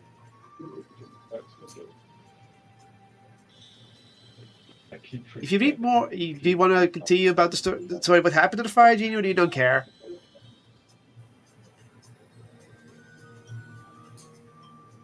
Oh, as a player, I would like to know, but Ozzy's will just go be like, boring. I just want that ring. Closes the book and tries to find a way back. Yeah, you find your way back in no problems because that's how this library works. Oh, okay. Okay. In the meantime, Alona, you're looking for the hat. How are you going to search? I'm gonna search for how to quickly create a hat to hide the fiery hair of a Fire Genasi simple edition.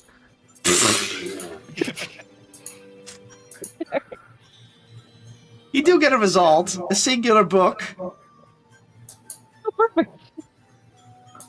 Don't tell me it's the book I'm holding. It's not the book you're holding. It is not the book you're holding. Would have been funny. So, you go down the pathway, and you find that book. You find the book. Well, you don't find the book. You find the area where the book is in, and all of it is just clothing, armors. Oh. All of them are about clothing, armors, and that kind of thing. Investigation.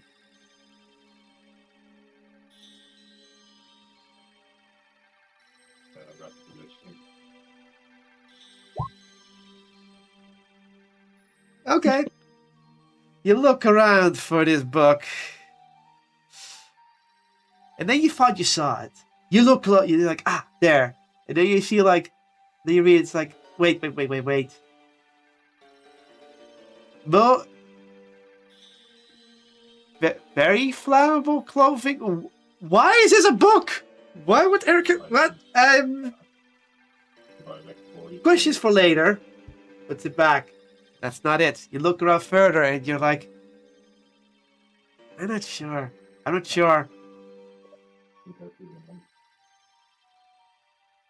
What would you like to do? You did not find the book.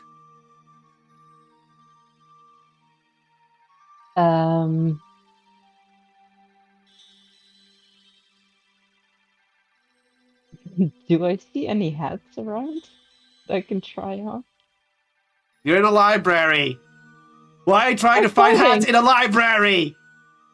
There's clothing, you said, or books about clothing. Books about clothing. Books about armor and clothing. I thought there was actual clothing there. No, there wasn't actual clothing. These are just books. All books about it.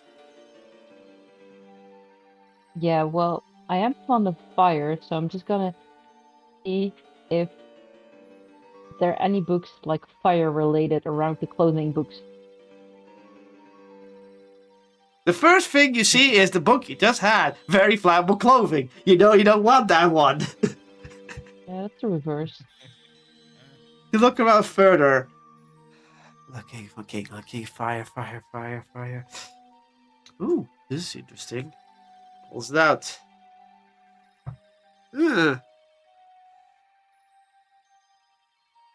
Clothing. Clothing, yeah. Yeah, you dust it off. Clothing worn those who fight the heat. First, like, maybe. You open it. You want to open it? Yeah. You open it, start looking at the first pages. Huh. This book is from what you can gather, this is more about clothing that is being developed to have to wear to resist heat as much as possible. Think things like bodysuits to stop the heat, or clothing to help fight fires. So, while it might not have a hat, the specific hat you're looking for, might give you an idea.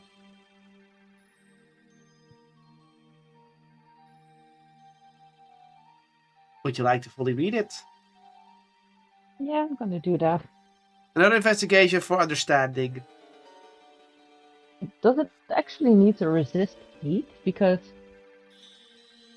I can Yes. choose for the fire to be hot or not, right? Yes. But, it could give you ideas. That's why I'm doing it. After all, if you can stop the heat from... You lost her. Yeah.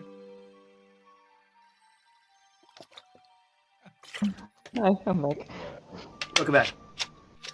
I The just reason you rolled- want to check is because you might be able to get an idea from reading this book that if you can have clothing that can resist heat, you might have clothing that could control fire in some sort of way. Yeah. Go figure. Heads Yeah. up! Oh, we've been hit by a follow by Willie Fortune. Anyway, you decide to go. You look for the book. You start looking for the book. You try to understand the full thing. It's difficult for you. After all, this kind of subject matter doesn't have much arcane about it. It's just clothing, basic clothing designed to resist heat. You try to first think of why would Erica know this, but at the same time, Erica is a genie and she's seen things, and the archmages, who knows, maybe they also develop standard clothing that is not magically infused for one thing or another. Mhm. So you keep going, and eventually, from what you can gather, this kind of clothing can resist heat, and some clothing can resist heat and may not catch on fire. It could theoretically contain fire. Would it work for a hat? It wouldn't look pretty, but it could work for a hat. But who knows, maybe a prestidigitation can make it look prettier. Or maybe an illusion spell. But the material does exist. There are materials for that. So in theory, you could be able to craft it. But you wouldn't be able to understand. But you have to get specific materials for this.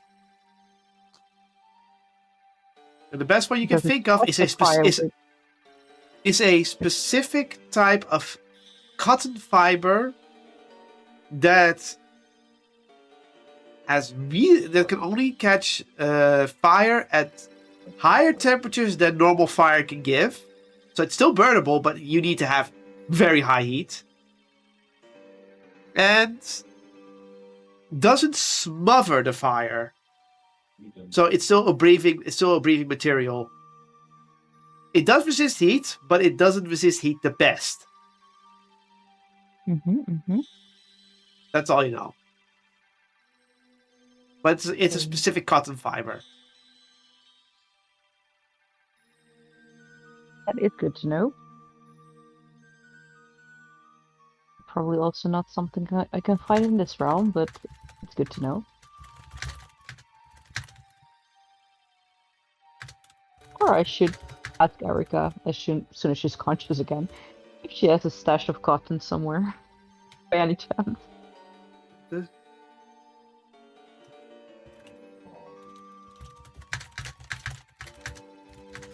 Okay. That's with you done. You also leave. Anything else? Anyone have any comments? Anything else?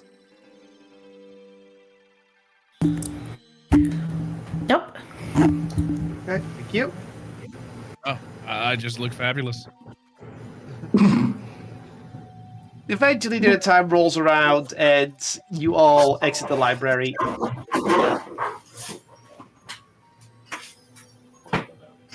See you. Hello? Oh no, it's not Z. Someone else. Hold on. Something happened. Oh wait, no, I know what this is. Yeah, okay. Never mind. So, you all exit library in due time. It's around dinner time, unless you for some reason want to stay in the library during dinner time. Well, unless someone picks me up, I'm gonna stay in the library. I see no reason to pick you up. Wait, why do we need to pick you up? Because she wants to You're an study adult. hard. You know how to do stuff. Lucas, are you there? And you cannot call for help. Hang on. Guess we're gonna beep him. Well, if he doesn't respond to the voice, he probably don't respond to beeps.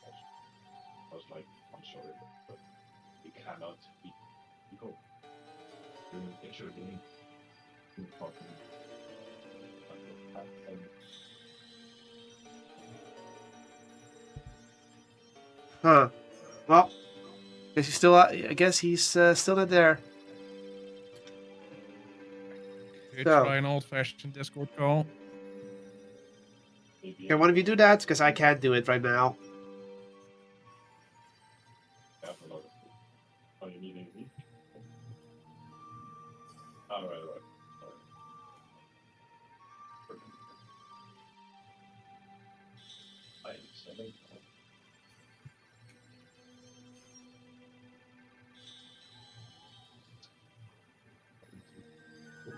Do-do-do-do-do-do.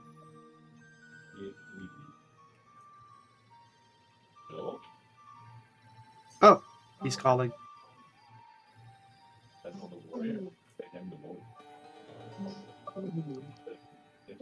There's sound. Oh, there he is. I think that got him. Awkward. My face is everything.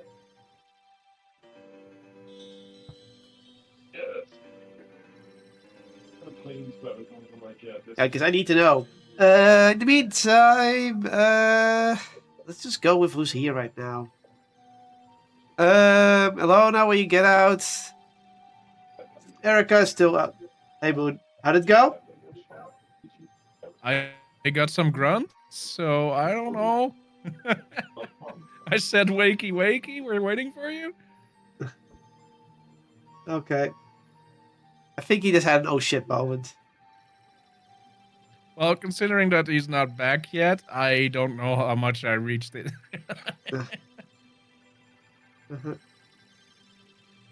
So he did pass out. Oh dear. I guess. Yeah. So, he actually left the roll 20. So there's reactions. Okay, that's also an option, I guess. We'll get a response in a moment, I know. think. Yeah. Strange. No, I think he's just a little bit he's trying to check if everything's working.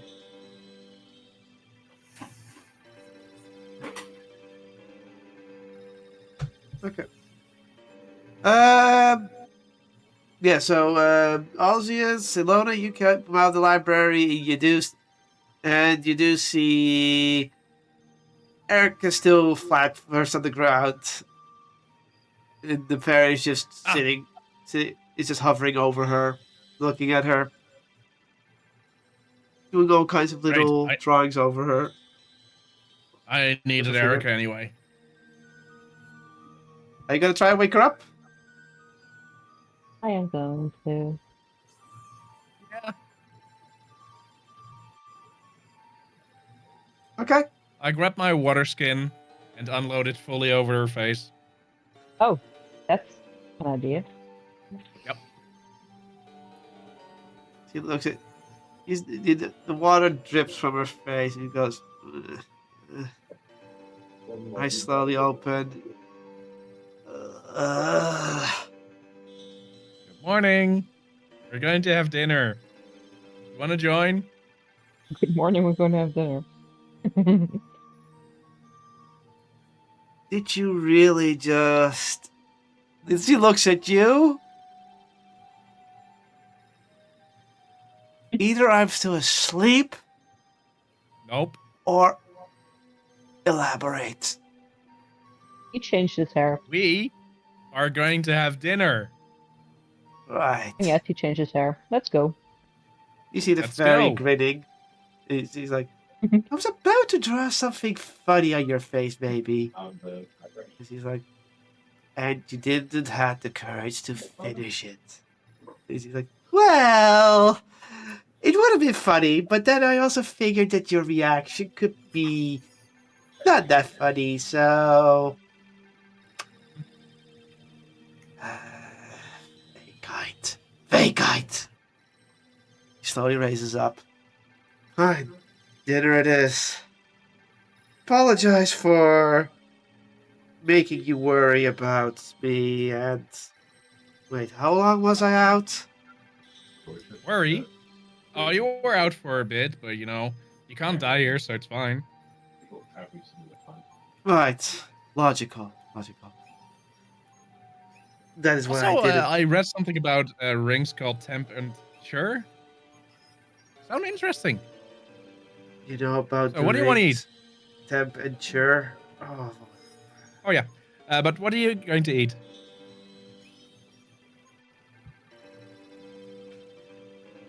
just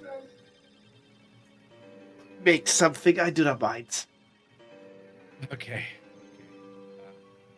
I'll get you a bunch of donuts, and I'm just going. Ooh, fish stew. That always sounds good. Fish to a donut. What the fuck? Combination. I'm getting the fish stew. You're getting the donuts. It's not rocket science.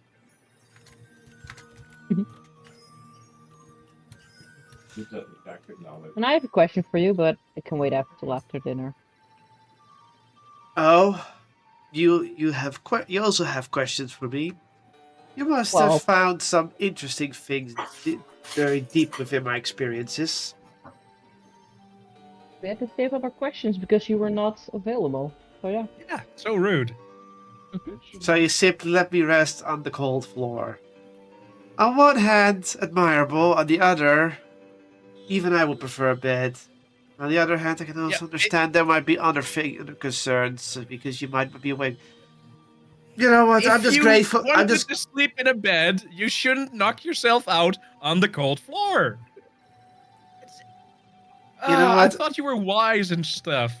You know what? I'm just glad you didn't hang me out to dry or something. Not the first time. Anyway, here's your donuts. Fine, fine. And there you go. Join the living room. You gotta give it donuts. I don't know what Lucas is up to. And Poppy's still studying in the library. Where'd Poppy go? Not Still- joining us for dinner? I guess. Kind of rude. That's weird. It's not the first time one of you have stayed in the library for an extended amount of time to study. Perhaps she's Well, that's on the verge of a breakthrough. Perhaps That not. would be nice.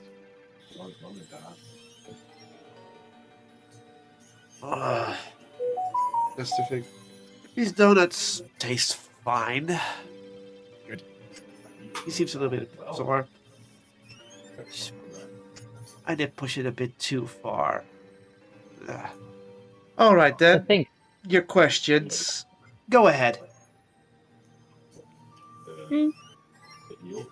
I'm looking for a specific type of cotton fiber. And I'm just wondering if there's any way in whatsoever if I can find it through this realm somewhere. There's always the wishing well, but it will probably not generate enough cotton fiber for whatever you want to make. It would take a while. It also depends on what kind of cotton fiber it is. After all, cotton is mostly reserved for the rich. Not everyone can afford specific cottons. Personally, I prefer silk, though. But Light wishing and- well returns some of the fiber.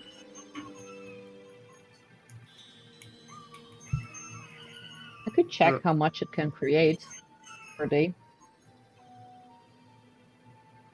It depends what you want to make. A hat. A hat. She looks curious at you. I point at my hair. I'm like, too visible. See? You wish to have a hat that would not burn up from your hair or smother it, right? And there are specific cottons for that. I can't recall from the top of my head, but I do know those exist. I read about it in your library. That makes sense. Of course, the library just draw records all my too much experiences. We just draw too much attention with this hair sometimes, so I need a way to hide it. So you want a specific hat. All right then, a specific hat. Let me think. I wouldn't know how much you would need to make. I am not a clothier, but it would be in the ballpark around 5 cotton fiber. Discord? Hello? Hello, Discord! Is my internet still working?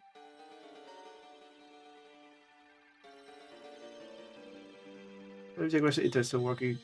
The internet is still working. Did my Discord crash?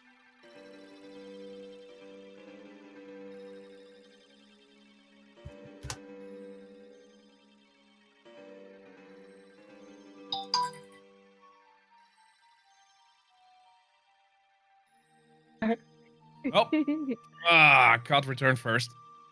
Ah. My Discord crashed. We noticed. We heard through Yep. his phone, microphone. Yeah, so that has happened.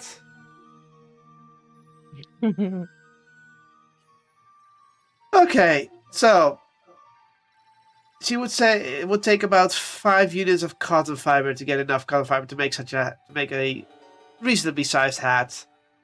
So that would take 5 days of cotton fiber farming. As in using the value to get enough out of it. Everyone has a wish at wishing well per day, right? Yeah. So basically you would use 5 days of the wishing well to get enough to make a hat. And that's just enough to make a hat. You wouldn't even know how to make the hat yet or how to refine the cotton.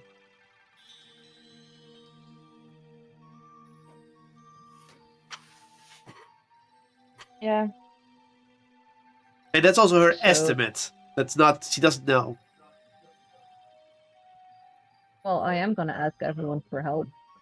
If they're not wishing for anything today, they can wish for some cotton for me. That would work. It would take time. You would have to know how to refine it. And you would need to have the right tools for it. But even that can be procured in this realm. It can be or cannot. They can. But then I should definitely ask for help because then I have time to see if I can make it into a hat before we leave here. Of course. Or I could take it to a city if we ever get to another city again. Someone who actually knows how to do that. Considering our destinations, it might take a while unless we backtrack to specific cities where the folk do not have the inclination to put their daggers against our throats. Proud cities, so very welcoming. Indeed, they do not like their outsiders. So how about you? Can you wish for some cotton fabric? And then Ozzy's as well, and then me, and I'm gonna ask Poppy when she gets here. I can ask a fairy too. And Fluff. That's already 5. She smirks. Smart thinking. I'm not sure. Fluff, however, is not one who could wish from the well. Oh, Aw. that's so mean. Poor Fluff. It's simple. The world does not acknowledge them as a being able to wish for such things. It is complicated, but specific beings cannot qualify for specific outputs for magic.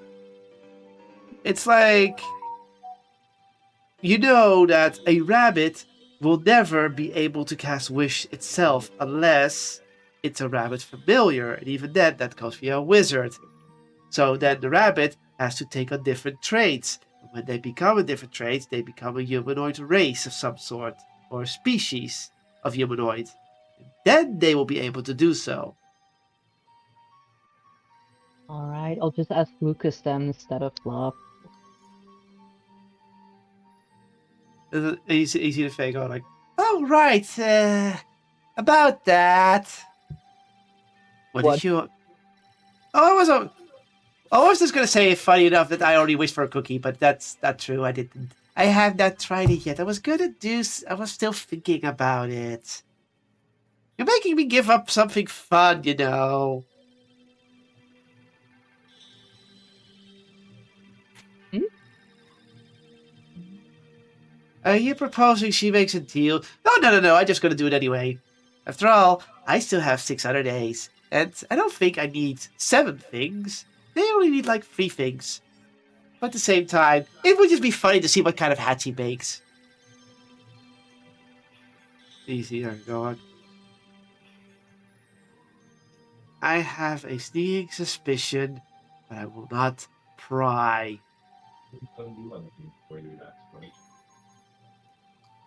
Okay.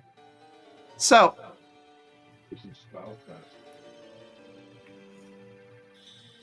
Ozzy, did you have a question for her? Oh yeah. So the rings, temperature. I understood they're in your bedroom in a red box. Yes. I know one of them would be really, really helpful against, fireballs, You cannot. fire-related things, things that burn, etc. The twin rings do not work as singular rings. They are twin rings for a reason. You've probably read that they were forged for to genocide that fell in love of opposite elements. Yeah. Mhm. Their rings are blessed in a way that only those who have a special bond and are under oath would gain the benefits of it. But we've also forged it that if you wear both rings, in case your partner passes away, you can still have the blessing regardless. And this time, Yes. it will be doubled.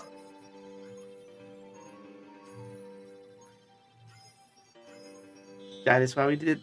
That's how we made these. The reason I'm not using them Yep. is simple. There is a limit on how much magical items one should be able to wear. And I don't want to, limit myself by having to wear 2 rings. That would probably be used for something. Those 2 things it might as well just be used for 1 thing. But if you really wanted those rings, there are implications about using it, but I am not attuned to anything yet, so it could be really useful. of course. I'm just saying there might be consequences to wearing those. If you were in the right location at the right time and such, but you wouldn't be. Why you would be where I've been in those times? Even remotely close to leave a trail? I don't see that happening. So, sure, you may lend them for the time being. But do know that if you get to perish, I will retrieve them. Yeah, well, I've got no use for it when I'm dead. Exactly. I almost died once before, so it's probably fine. All right. Sure, I'll get them in a moment. Oh, no rush, no rush. Now, the other two, they must be studying hard. I guess. I shall procure them. Remind them that they shouldn't tire themselves unnecessarily, unless it's that important. Can I bring food into the library for Poppy?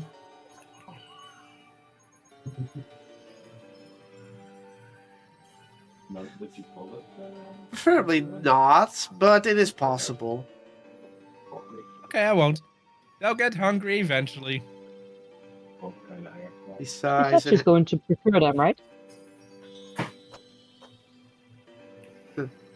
so Erica goes into the library and goes to pick up Lucas and Poppy. Poppy, eventually, your studies, you are approached by Erica, and she basically sort of sneaks up behind you. You're unaware of this regardless.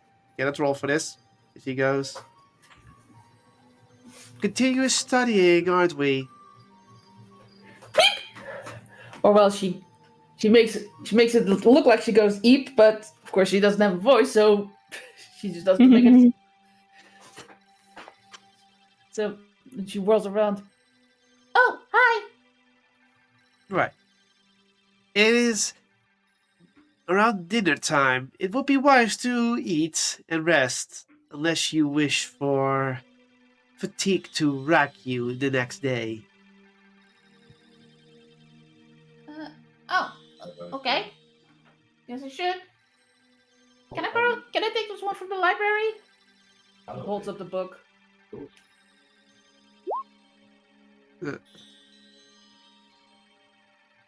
Sure. After all, you can. Sure, you could be able to write down things you cannot take from the library, I'm afraid. You would manifest my experiences into the realm itself. And if it then leaves this realm, that could have all kinds of unfavorable effects. So I can't take it out of the library or at all, or No. oh. Okay. I stand up and make a quick note of where the book is, and then carefully put it back after putting a bookmark in it. Not. Now, I will procure Lucas as well. Please head into the living room. There is already some food prepared by Ozius of all things. He Okay. made donuts and stew. Okay, thank you. Fish too. Even worse. Then Erica goes to get Lucas. I don't know what Lucas would do, considering he has the other thing, but I'm going to say he's going to hold his tongue for the time being on the book. It's like, so he says, "Oh, I'm looking for this," and Erica goes, "Ah, right, going beyond your limits. I see, I see. Typical. Oh, you should eat." But he goes eating. You'll ask another time. But you're all gathered for food? And I am going to ask everyone before bedtime, at least, to go to the wishing well with me for the cotton. I think Lucas will agree to that. It's like, oh, I'm not using it yet, and I mean, it'll take a day before I can get anything, so why not? I have 6 times the amount of cotton on one day, right? I'll use Poppy, Lucas, Erica, Harry, and me. That should suffice. Yeah, that's enough. That's 5 people. Okay. Cool.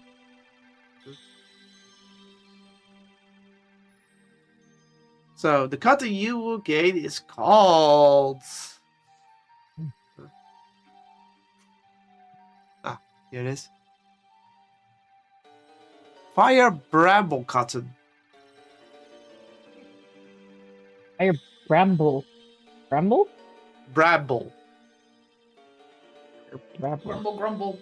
No, bramble. Mm. Grumble, like Yeah, I know. I Grumble didn't. Grumble is me. Jeez. Fire bramble concoction. Oh.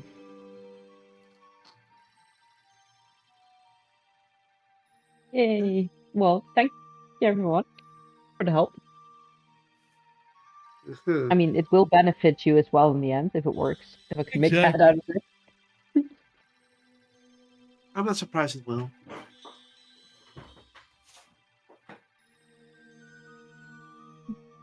This was a good day. Okay. Where is Lucas? He's still not there, is he? No.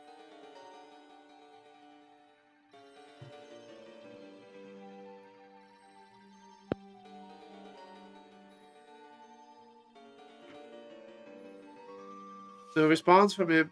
No, he's offline. He's fully offline now. Great. Yeah. I guess that happens. Hope he's okay. I hope so as well. Yeah. Yeah. Maybe he thinks he said something to me, but it just sounded like. So. So I would like to ask, would you like to pass the day, or do you want to try do a night session? No, a night session will put 1 point of exhaustion on you. Tomorrow's the next day, I guess. Because you will miss out on a long rest. And yeah, that's not good. Yeah, I already have exhaustion, so I'm going to go eat. How did you get exhaustion? Well, I wonder why. At least these rings will help.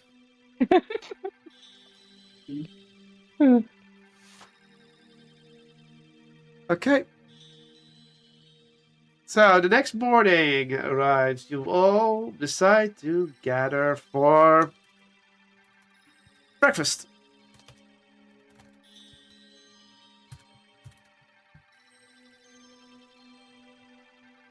How does it work with the extra rolls I'm doing? Does it count for a day, like the whole time we're here in this realm, or It's every day aligned to counts this as a- realm. It's aligned to this realm. Okay, so So you this can do it counts as again new in day. this realm. Yeah. It's aligned to the realm you're in.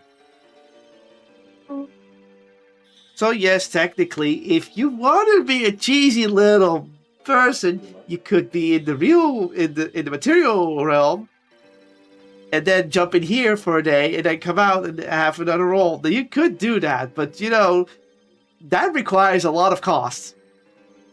I'd have to jump in here. But That's I'm gonna already say a big deal. but yeah, but technically, if you're gonna go with technicalities, yes, you could be able to do that. What are you going to give up next time you get back? Exactly. I'm just going to. But I'm just saying, Yeah. if you think of using the technicality, it is possible, but there's cost to it. And also, you'll be out for part of the day because you'll be spending a few hours, technically a full day there. Though it's not super optimal, but you could. Let's just say that. I'll remember that, just in case. So you all awaken. You have breakfast. The breakfast is actually provided by Erica this time, and it's all. How would I say? How would you describe that in English? They're all funnel cakes. She made different types. She made 4 types of funnel cake. If you know what a funnel cake is, it's those cakes that go up and then have a giant hole in it. That's a funnel cake. Anyway. And she's cut some slices off, so enjoy if you want to. I grab a Sounds good. slice already and start numbing. It has a very free taste to it, and you do feel a bit energized from it. No.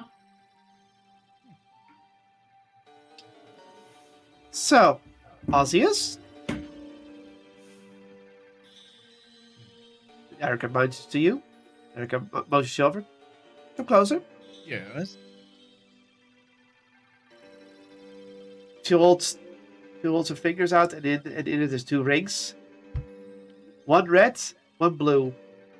They're not gold and silver or anything. They're just a full red and a full blue ring with runes inscribed on them. It's been eons since I've seen this, but they're just a fun trinket for me. Here you go. Put them in your hand. You've now received the rings of Temp, and Chur. Temp at Chur.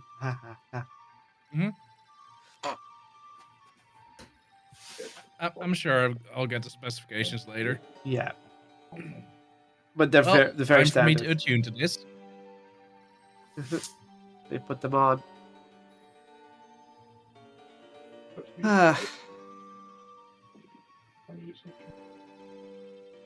So, tell me all, do you have any idea what you have in store for your second day here? Do you know anyone around here who can make hats? There isn't much living here. The library is technically alive as a being. And the realm itself is technically alive in a sense as well, but that is different than the library. If anything, there are servants here, but they're more machinations of my magics than actual living beings. Do you know any servants that would be able to create something like that?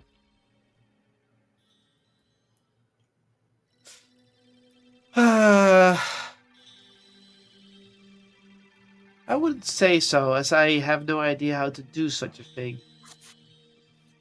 To conjure a servant to do something I can't would mean I would have to base that off a person who can do so. I would normally just wish for such things. But in this case, you do need to create it in some sort of way.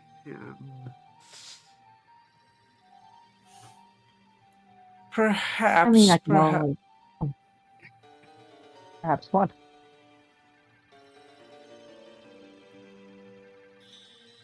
Ah, I know a way.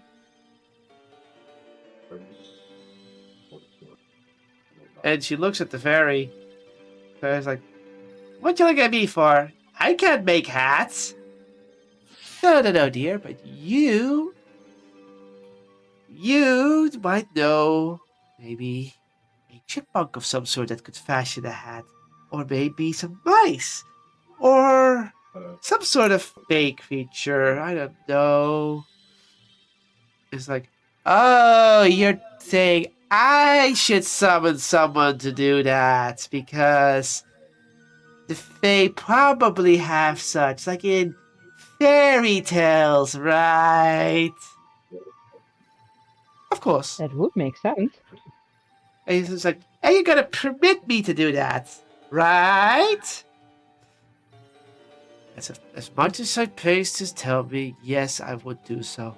And all just to give her a hat. And she says like, oh, little firefly.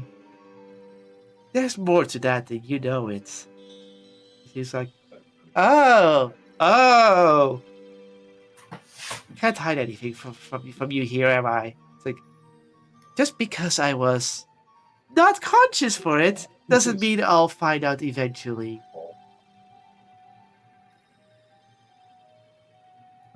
I see. You. Oh, you. Fine. Fine. I will accept your little dealy deal. So I can summon a little fun here. Temporarily, right? You don't want another mouth to be...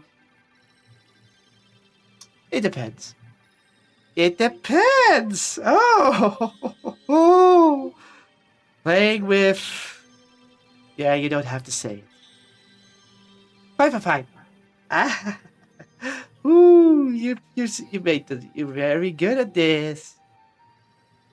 Everyone passive insight, you have no idea what they're talking, but you may roll insight to understand what this exchange means between these two beings. And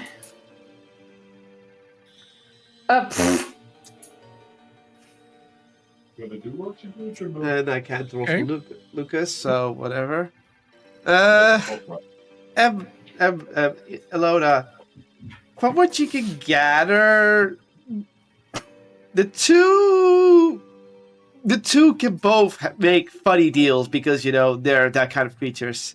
One is more mischievous, the other one is more manipulative. One will bend the rules, the other one will just put in some chaos for fun. The two understand each other, that's what you get. But you don't understand the context of those two, of it. Alzius, you understand the fact that the fairy has done something when Erica was knocked out. You don't know exactly what it is, but Erica seeks to benefit from whatever the fairy did. And this whole summoning thing is for them to discuss what benefits they can gain from each other.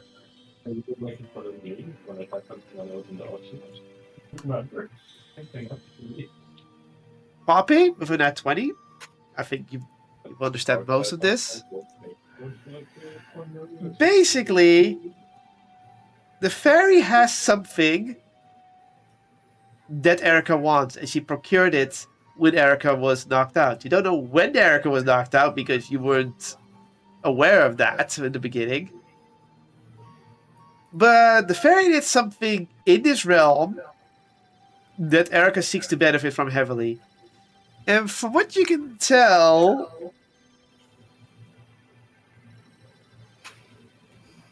from the wording you tell, Erica knows the exact details she did.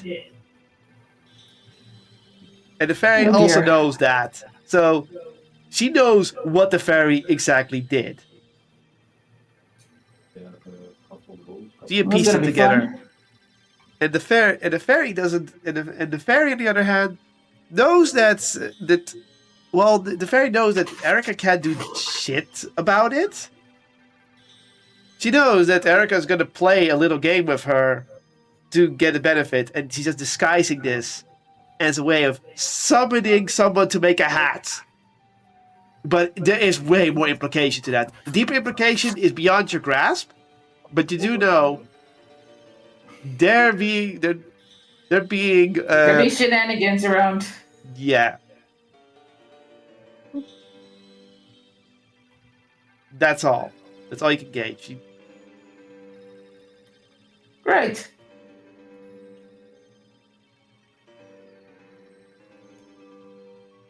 So,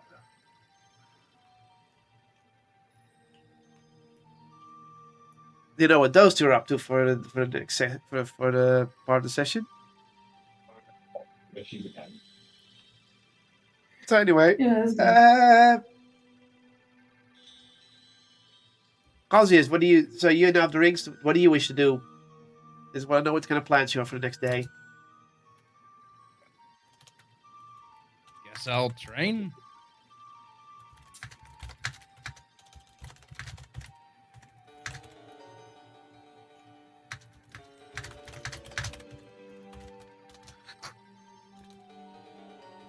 Okay, so Ozzius will train.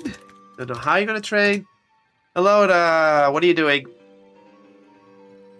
First, oh well, actually, I don't need to go on with the hat. I need How long will it take for them to summon whatever they're summoning?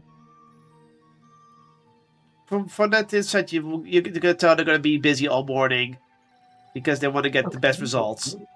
Okay, You're gonna so make a then I have very a fancy morning. hat. It will take all morning, so I have some time to do something else. Ooh, what should I do? So many options. Yeah, that's the fun part.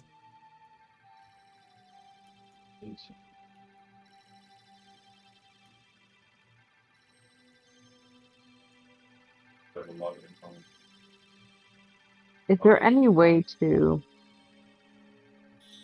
do some like physical exercise, like in movement or response times or something to Yes, level up my dex in some way? yes, you can. You could try to get the realm to make some sort of obstacle course for you to go through. I mean, outside the realm can manifest golden things to use, so to say. That has happened before, like a trading dummy or anything, but you can also say spawn a whole obstacle course. Yeah, that is definitely something I'm going to do. And then specify it on like small movements or like response times with moving stuff and stuff Yeah, like that. yeah. Yes, that sounds great. Poppy, Yeah. what are you doing?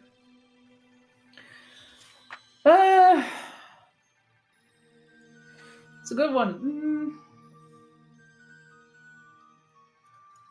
Actually, I'm gonna, because Erica's busy right now, right? She's going to be busy with the ferry, I'm afraid. Okay, I'm just gonna. Yeah, I'm going back to the library to double check on the studying. Okay. Saying what Lucas wants to do. He also cannot do anything. Guess he still wants to do something with upcasting. I know what he's gonna do.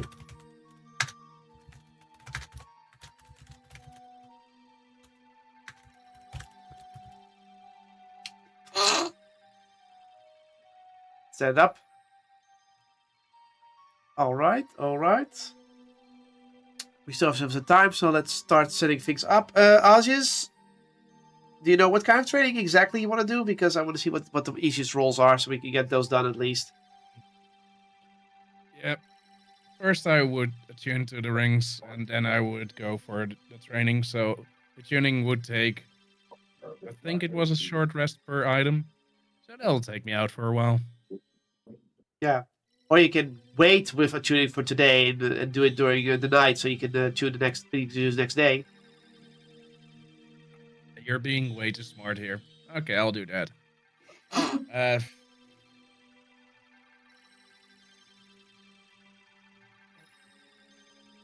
Yeah, just leveling. So maybe summoning monsters here. That would be interesting if that's possible. You cannot summon living beings here. Even golden constructs will not be able to do that. You can make a machine to imitate a monster, but you cannot make a golem, for example. A machine imitating as a advanced training dummy sounds amazing. Yeah, an advanced training dummy. Okay, you want an advanced training dummy. What's this specialized in? Ooh. Oh, I haven't really fought against ranged combatants that much, so I guess that would be a good thing to fight against. So it will just be a training dummy that would be shooting at you. Yeah. Try to get close and then get the kill. Got it. Okay. Yeah, I think that alone is the easiest one. No offense, but yours is going to be more combat situation, a semi-combat situation, where Alona would be more a flat rolling. So, Lona, you go outside. You use, well, the trick that Erica will teach you, regardless, to request the realm, the outside of the building, the realm, to form a golden obstacle course with all kinds of devices, pylons moving to increase your dexterity. Okay. You look at this thing.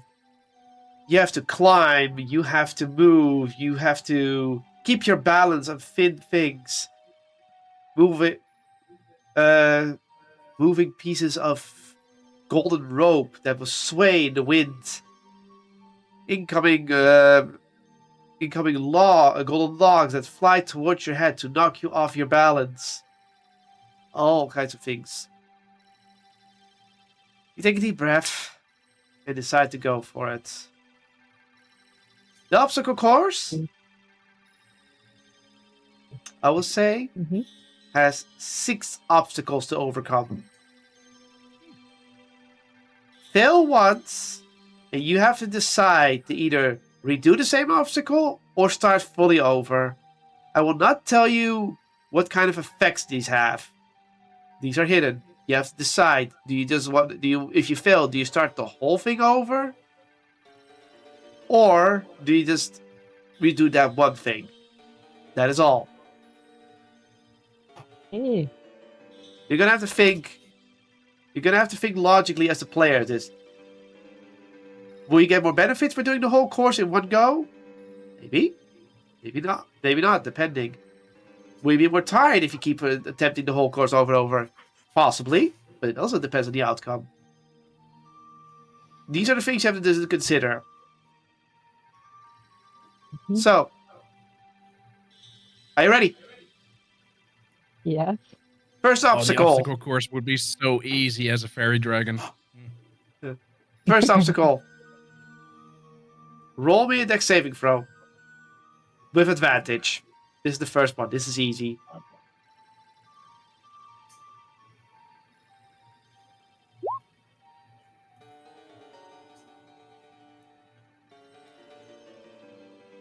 You go into the obstacle course.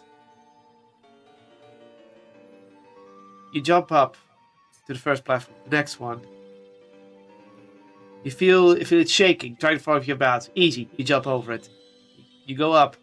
And you walk down a narrow path. It shakes a bit. You hold. Get to the other side. You come to the next obstacle. Dex saving throw. Normal, no advantage.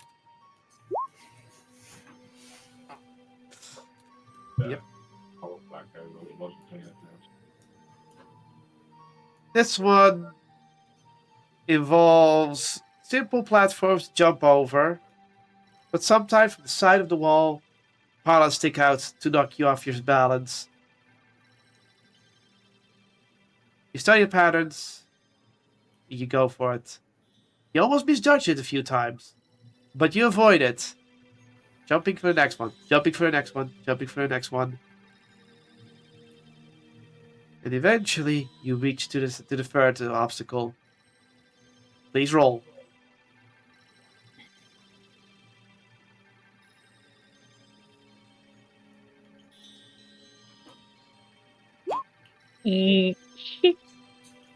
No. You take a deep breath. Oh. All right. Do that. This should be easy. You look at the obstacle ahead. It's a rolling log, one of those things we step on, they start rolling into one direction. It's like, this is easy. Take the first step. It rolls so fast that you slip and fall down, landing flat on the ground below. Ow.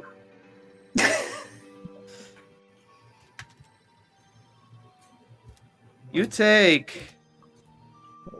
Oh. I didn't do shit.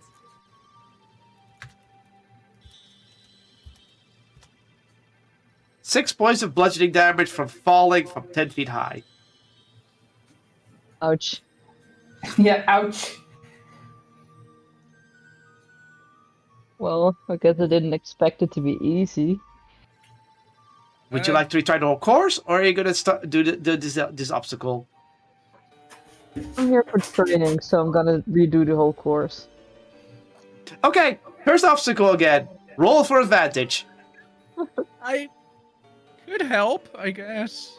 But then I If you- can't train. Well, if you help me this training session, I can help you with whatever you want to do next one. Deal. I'll come up to you, touch you, and cast Enhance Ability, giving you Cat's Grace. You have advantage on dexterity checks. Oh, now you have advantage for the whole stuff. 1 hour. Okay, so now the whole obstacle course is advantage. Yes. Okay, roll advantage. Oh, how do I actually... Oh, I can do it. Oh, Oh wow. Oh, the first one is already great. yeah. I'll be. You'll learn what it's gonna be. You go back to the first obstacle. You've done this before. You get cocky. You jump. You jump. You jump.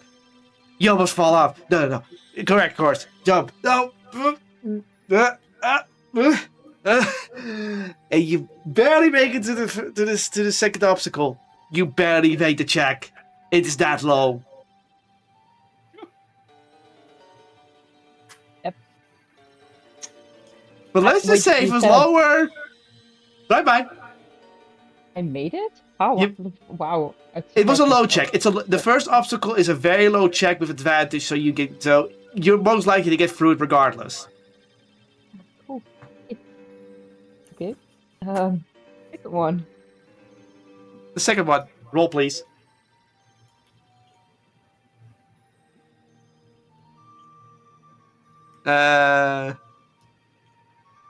I can see what you're trying to do there. Well, I did a advantage roll. It looks a bit weird. Yeah, it looks a bit weird.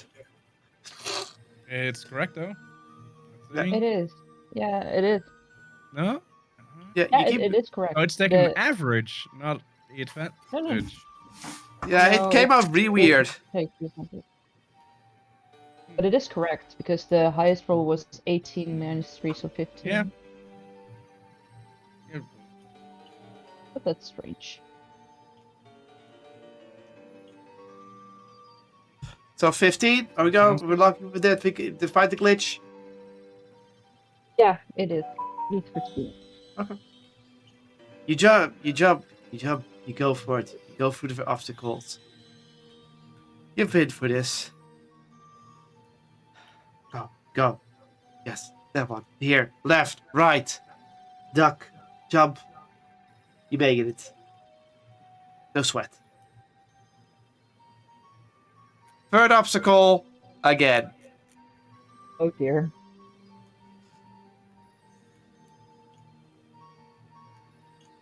We're back here. Alright. I don't know if it does it correctly again. Yeah, 18 I- out of 10. I shared what I see in If I D&D hover Beyond. over it, it seems fine. Oh, you can hover Weird, over it.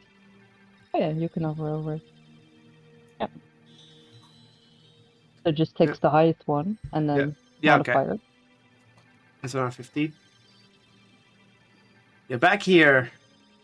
You were cocky last time, but this time you're aware of the law. The law shall not overtake you. You go for it. You run across. You keep running. You almost slip, but you correct your footing. Keep going, and you make it to the other side. Boom. Next one. Fourth. Ooh.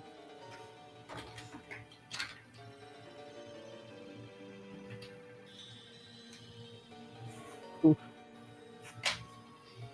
Can I exchange that? Oh, would 10 be enough? Can I exchange that with a 10? You can exchange that with a 10. You totally can. I will not say if it's a fail or success. Oh, that makes sense, but I am going to try at least. Okay. This is an obstacle course. Of course. Collapsing platforms.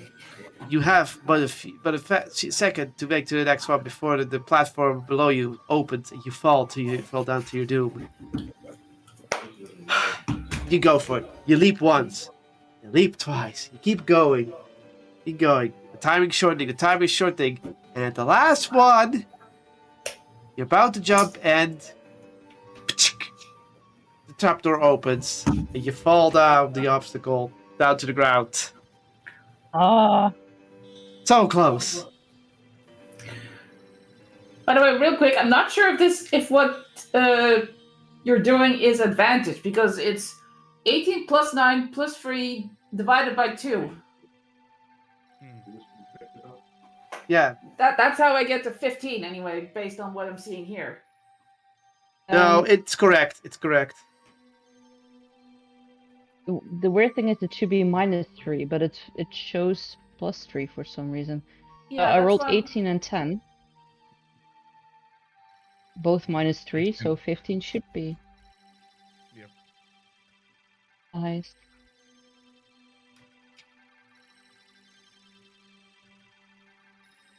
It's not showing the 10 though anywhere. Yeah, I Second roll. shared the D&D Beyond version in general. This is what I see when I roll that. I think the plugin's just breaking. Mm-hmm. Or at least the way it's showing, it's not showing it very well. Yeah, it's not It's showing very it very well, unclear. but it is the correct. That's plus -3, so Okay. it does the right Number. rolls. It does the right rolls regardless. Okay, you don't take bludgeoning damage this time because the fall wasn't critical. You didn't. You were able to catch yourself falling to taking damage by fall. Yep. Would you like to retry the obstacle course or retry the whole, or just the obstacle? I'm gonna retry the obstacle course, but first I'm gonna do something. Since I have 4 rolls left, I'm gonna try this first. Everything. Okay. There's one very useful roll in there. I don't think you want it here. I know. Not as bad as last time, though. Okay. I will consider this your last attempt, by the way. Yeah. Let's go with that as well. So, okay. This I'm gonna clear the scores. I hope. First obstacle, go. Still have advantages.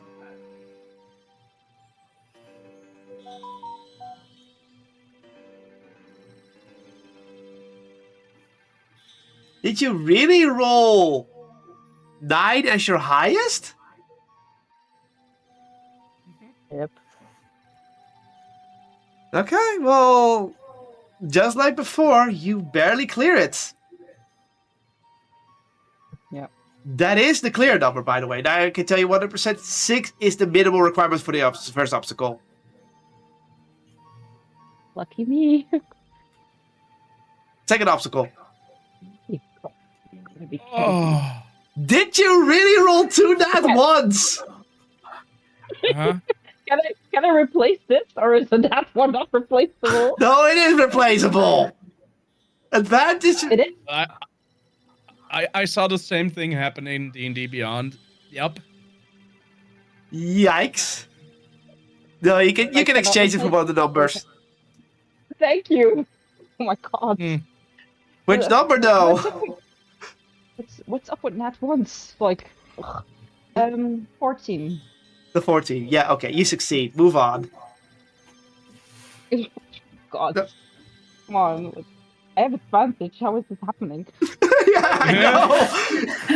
It's more natural than you think. 16, Okay. you clear it. Oh, fourth obstacle. Fourth obstacle, where you failed last time. Oh, Okay. Question, do you think that's enough? no, I'm replacing that with 15, please. Okay. You barely succeed. Fifth obstacle. Oh, oh God. Please, please, please, some good rolls. Oh, Easily succeeded. The swinging pendulums last one. and thin rope is not enough. The wind sways, but you agilely use the pendulums in a way that you could jump from pendulum to pendulum instead of using the rope across the area and to the other side. You were clever and you reacted fast. Ooh. I'm standing in in front of the last obstacle. The final obstacle. Here we go. Roll. Oh boy. Yeah, I'm replacing that with a 19, please. Okay. You still have that. Okay. I'd still have that. Yes. Yeah, the final obstacle. Fatigue. Rough. To describe it is to describe what would be considered a trap that would definitely test most party members. If you were a rogue, you could probably make it across very easily. A very agile monk could make it easily across. A small druid is a wild chip could make it easily across. But most others, they would struggle. Probably fail. And if these traps were traps of death, well, one's adventure would end right there. Not easy to describe it. There's several things. Spiked walls, pits, thin platforms, even some places where you have to hang from the ceiling and have to jump down to a small platform. It is tedious. But you somehow make it. Barely, but make it. Wow. You look back at the experience you had. You tested yourself. You feel like you can do better. Congratulations, you may now remove the -3 and make it a -2. I'll do that for you, don't worry. Yay. It's a small improvement, but then again, no one expected you to get years of experience in dexterity within one day. That will take a while. But That's now small you've at improvement. least did something only the most dexterous of people could do. And it should upgrade my armor class by 1 as well. So Yep. that's a big improvement. Yep. Cool. Yeah. With that, I think we should call it because of time. Everyone Probably okay with good that? idea. Everyone okay with that? Yeah. Mm-hmm. Yeah. It's a shame that Aeon had to drop, but hey, stuff happens. Maybe we don't know what exactly happened, but stuff happened. Next time, we'll continue the training arc. We'll see if we can speed it up a little bit. Because you're now back in the taste of faster rolls. And, well, some interesting revelations input. So, next time in the training arc, what will happen next? What kind of secret is Erica the Fairy doing? Will Ozzy's training pay off? Will Poppy find the knowledge she seeks? And will Lucas dip into the library and maybe find what he's looking for? Well, we have to tune in next time. Because we're far from done in this realm. Oh no, when the week is done, there's going to be more. So, tune in 2 weeks. And remember and stay charged. It is goodbye from me, your Dungeon Master Kotlol. It is goodbye from Alzias. Bye bye. It is goodbye from Alona. Bye, everyone. It is goodbye from Poppy. Bye bye. And from goodbye from Lucas' spirits. So long, people.